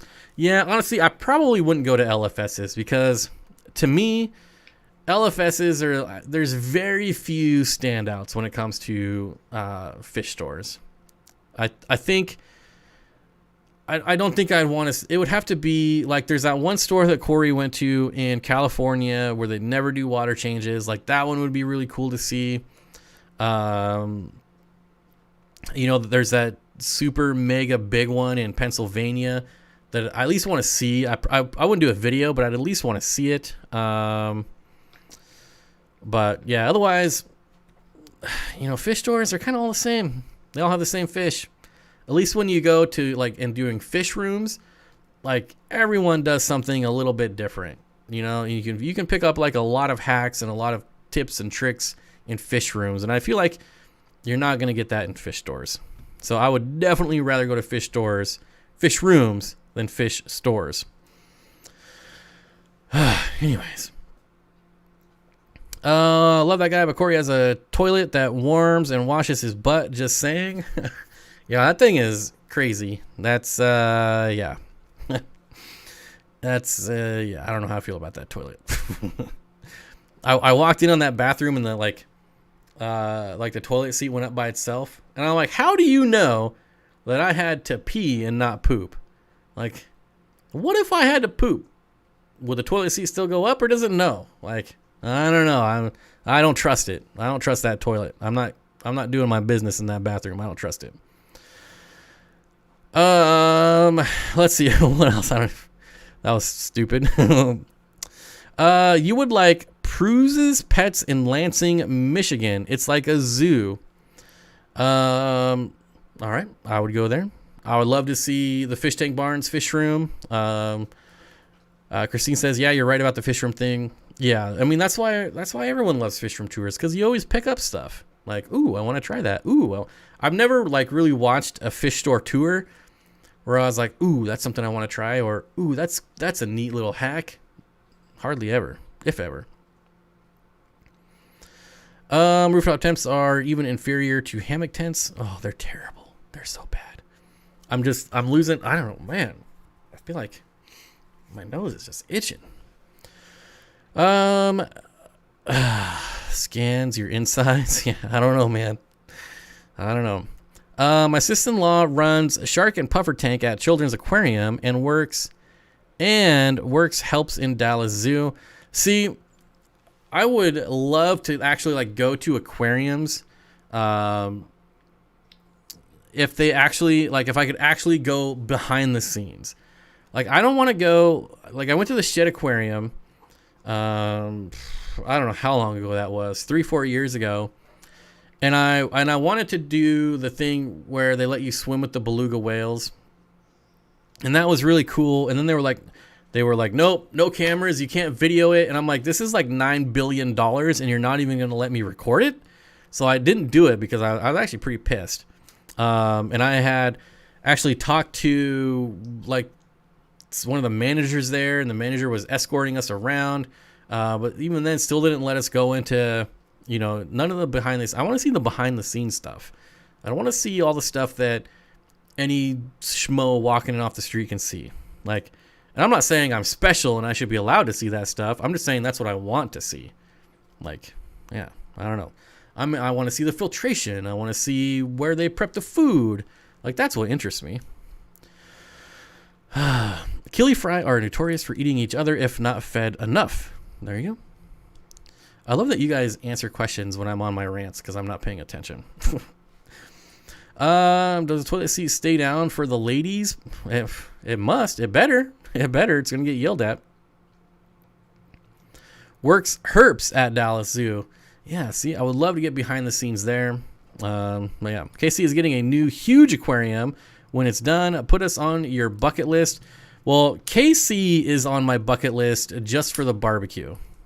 I want to go to Kansas City just to have barbecue. It has been on my list, and that's the same reason I want to go to Memphis. Barbecue is like my favorite food ever, and yeah, so Kansas City is really high on the list. Really high on the list. We have do behind the scenes at the Herp House in Dallas, Fort Worth, Cameron Park, and San Diego zoos. Zoos have to be really careful about things behind the scenes being taken out of context by the public.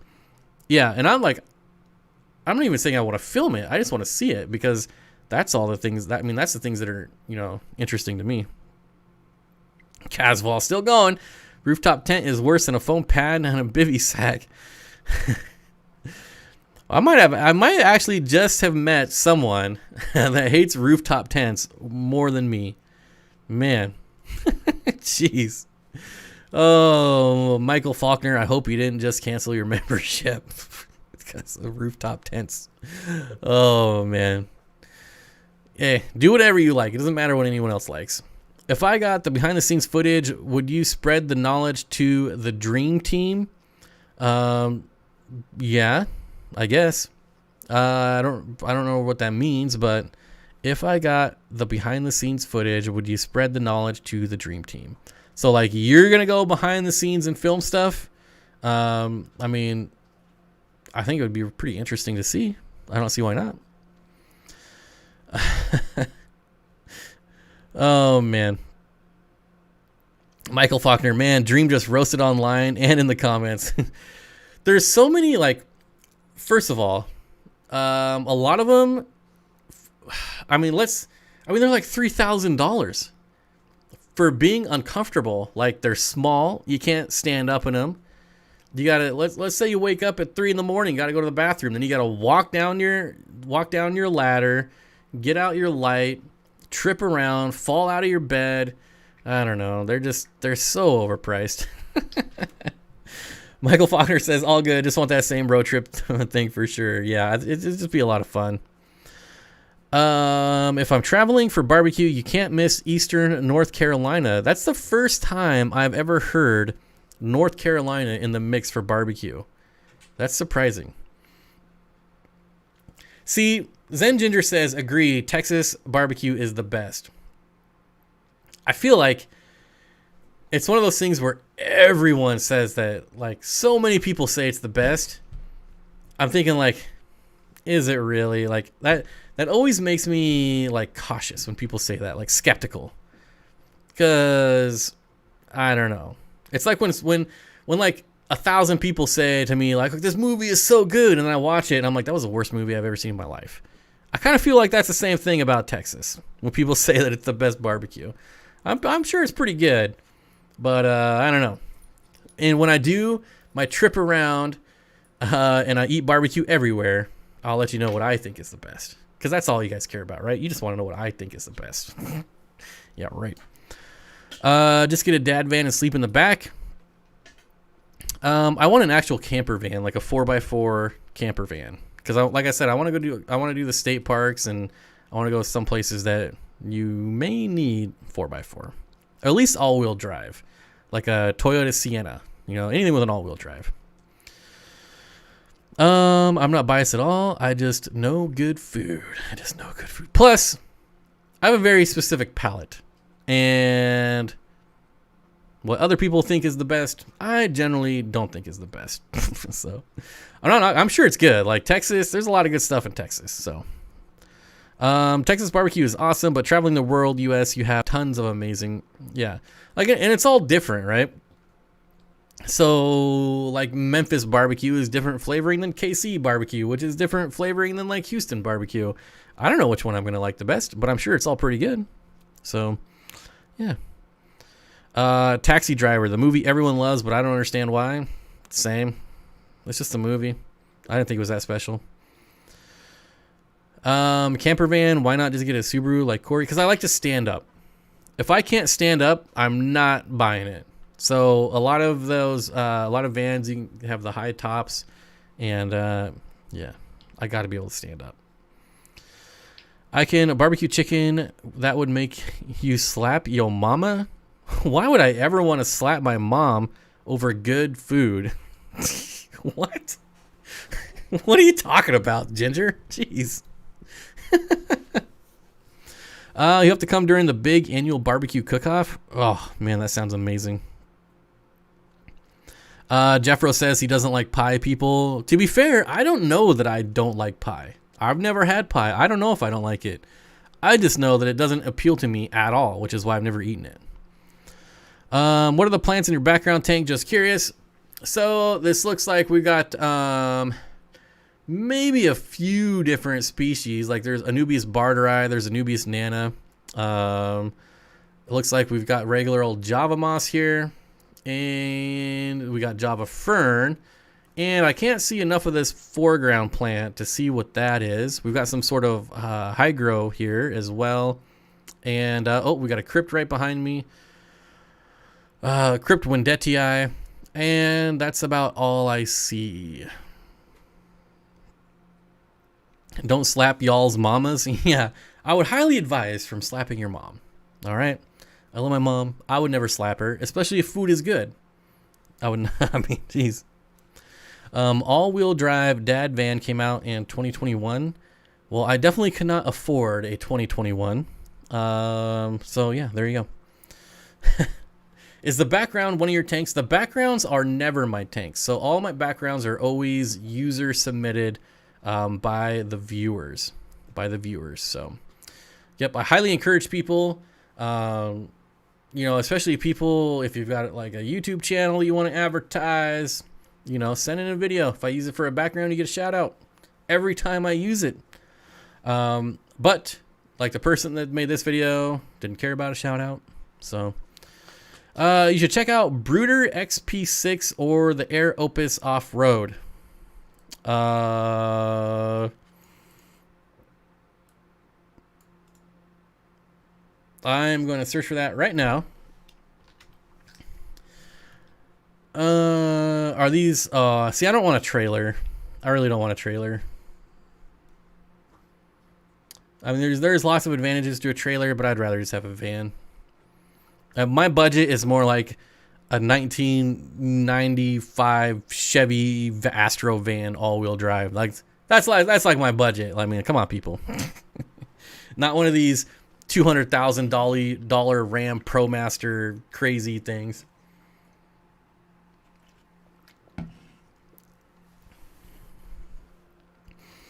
Bob, Little Pigs in Asheville, North Carolina. I'm telling you, the sauce, man, the sauce.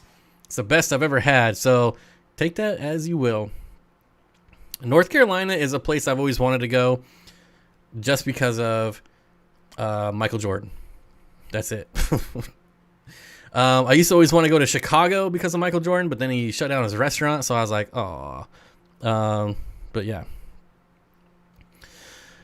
Bottom Dollar says, where do I send you a video of my Planet Tank? How long do they need to be? And you want them in 4K, correct? No. So anything higher than 1080p, obviously 4K is better. So if you have 4K, that would be better. I like them to be at least 10 minutes long and there's no moving around. That way, like when the background's moving around, people really don't like that. So it's just like set your camera up on a tripod, film it for 10 minutes, and then you can send it to steenfotaquatics@gmail.com. You can, if it's large, you can upload it to Google Drive and then just send me the link, things like that. Any tips for a budding fish tuber? Be consistent. Figure out what your schedule is. Realistically, don't be somebody that uploads like a billion 30-second videos every single day. Put out real content, and if you only have enough time to make one video a month, then just make sure to release it on the same day every month. And whether if you have time to make one weekly, release it on the same time every day, every week, and just be consistent. Be consistent and try to bring value. I mean, that's why people will watch. If you can bring them value, they will watch. Steenfott Aquatics, how many sparkling gouramis can I have in a 20 long? Also, can I keep an Oscar in a 65-gallon tank with lots of filtration and water changes for its whole life? How many sparkling gouramis can you have in a 20 long? I would probably try a dozen and see how that works out. An Oscar in a 65-gallon forever, I would highly recommend that you don't do that. Could you do it? Yes. But Oscars get really big, and fish like to swim. And that's just not a lot of room to swim. I still got your videos playing muted in the background. I'm going to get you that 100 more watch hours by myself. So, I mean, that's only 4 days of keeping it running nonstop. Right? I mean, that's 96 hours? So, a little more than 4 days. And you'll get me there. Okay, thanks, Bob. Might send you a jungle background. Yeah, and also, bottom dwellers, if you want like shout outs or things like that, tell me that in the email. So that I'm just not using it and then, not giving you recognition for it. All Things Fish says lurking, but howdy. Hope things are going well for you, man. Thank you, All Things Fish. Hope things are going well for you as well. Miss Creator says, thank you so much, guys, for giving me so much information. I greatly appreciate it. I will be going to the fish store tomorrow to grab a few things. I would love to send some photos of my planted tanks. Well, Instagram is great for photos. I don't like it as much as I used to, but it's still pretty good for photos. Sparkling gouramis are very aggressive towards each other. I guess I should clarify. Lots and lots and lots of plants, lots of line of sight breaks. My fish don't like to swim. They fly underwater. Fly underwater. Lurking, but howdy. Hope things are... Oh, are you on that one? I'm doing a channel. Unique Geekscapes. I'm going to do a channel. Unique Geek, like geeky themed scapes. I don't know. What's geeky? What is geeky? My fish don't like to swim. Oh, I already got that one. I already got it. What else we got here? My tetrafry are eating the little white worms in my tank, assuming it's okay. Free food, my friend. Free food. And what's up, Matthew? Good to see you. But yeah, obviously, yeah. That's why they're there, just for them to eat. I'll get you some watch hours tonight. I'll play your playlist while I sleep. And never need a shout out. Just let them know it's mine if they ask. There you go. So the other, I guess that's, you know, tell me your channel name, because I'll get emails and a video and I have no idea who this person is because their YouTube name is different than their email address. So yeah, make sure you just include your YouTube name in the email, and that would be very helpful. Very helpful. Jenny Cake says, do you keep other types of fish with your goldfish? I do actually have goldfish right now, and I generally do not keep other fish. When I was like pretty big into goldfish, I did not keep other fish with them. Now, unfortunately, the goldfish I keep are turtle food. So, unfortunately. Yeah. Thanks, Bob. I might send you. Okay, got it. Got it. All right, it's getting kind of quiet in here. We're down to 350 people with 5 minutes to go. The longest playlist was actually a bunch of different channel videos. There should be no other channels on there. The only playlist on my channel is overnight camping. Should be the only playlist.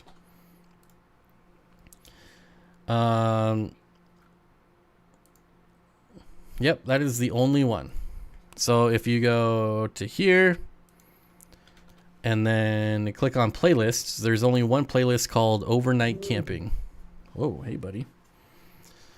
And if you play that on a repeat, I would appreciate it. Yes, geek. So Game of Thrones, Doctor Who, 2 shows that I have never seen. That's the upside of my YouTube name just being my name. So it's my email. Yep. It could have been an automatically made YouTube playlist. It definitely wasn't my playlist. I don't know. Other than just having my whole last name as my Facebook and email.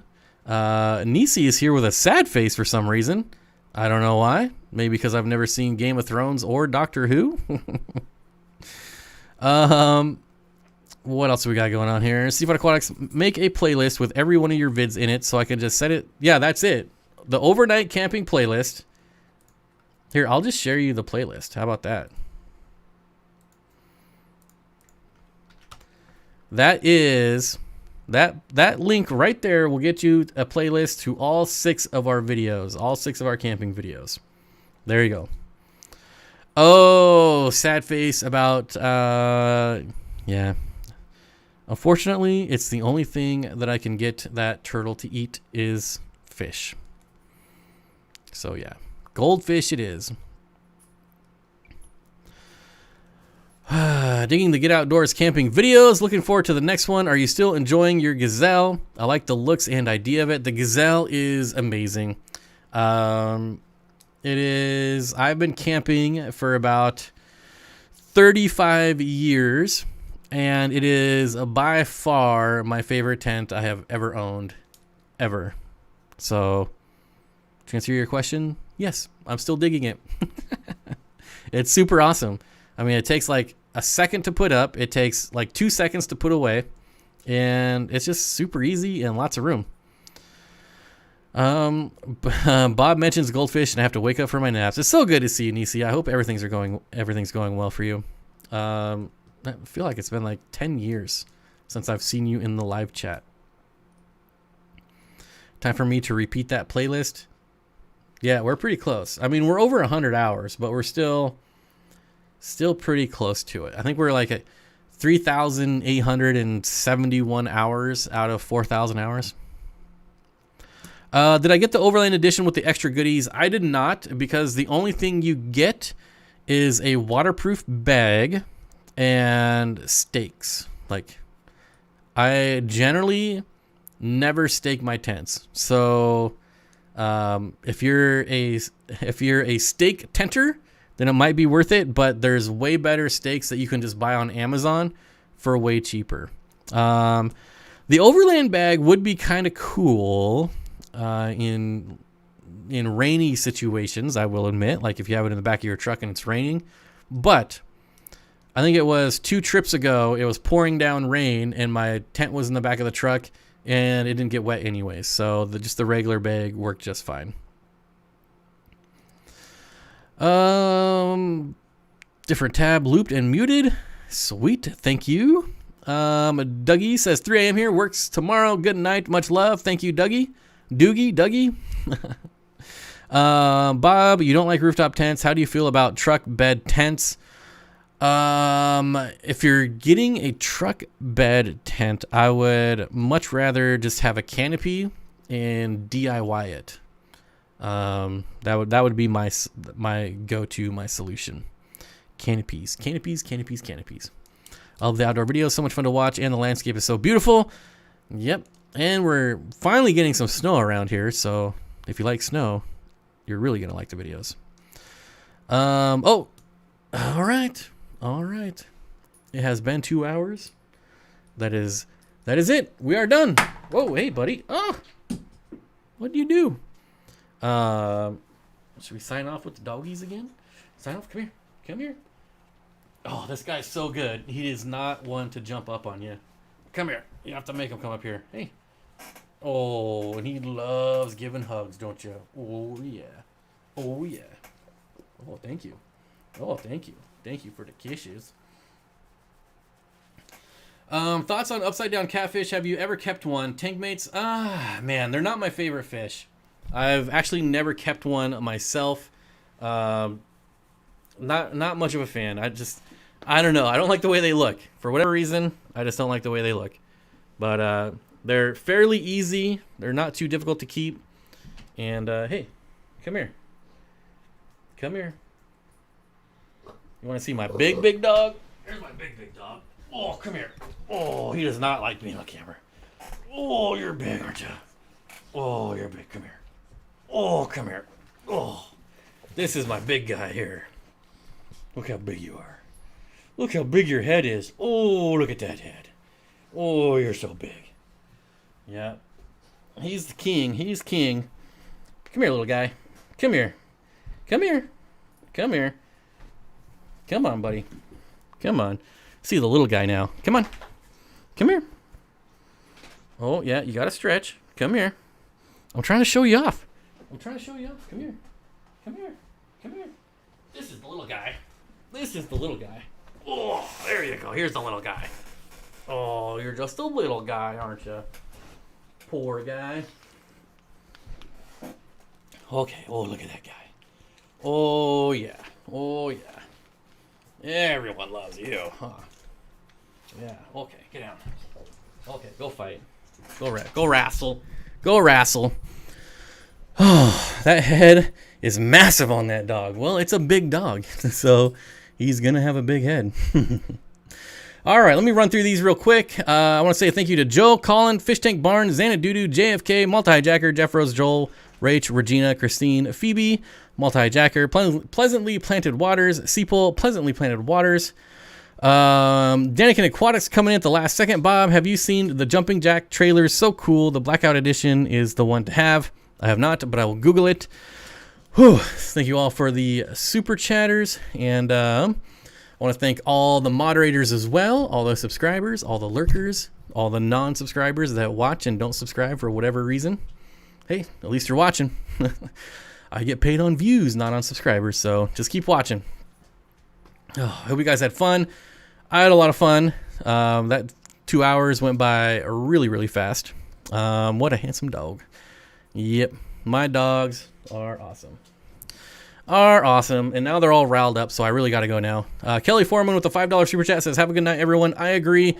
Everyone have a good night. Members, the members-only live stream is this Thursday, and I will see you all then. And everyone else, I will see next week. How do I stop this? I don't know. It's my first time.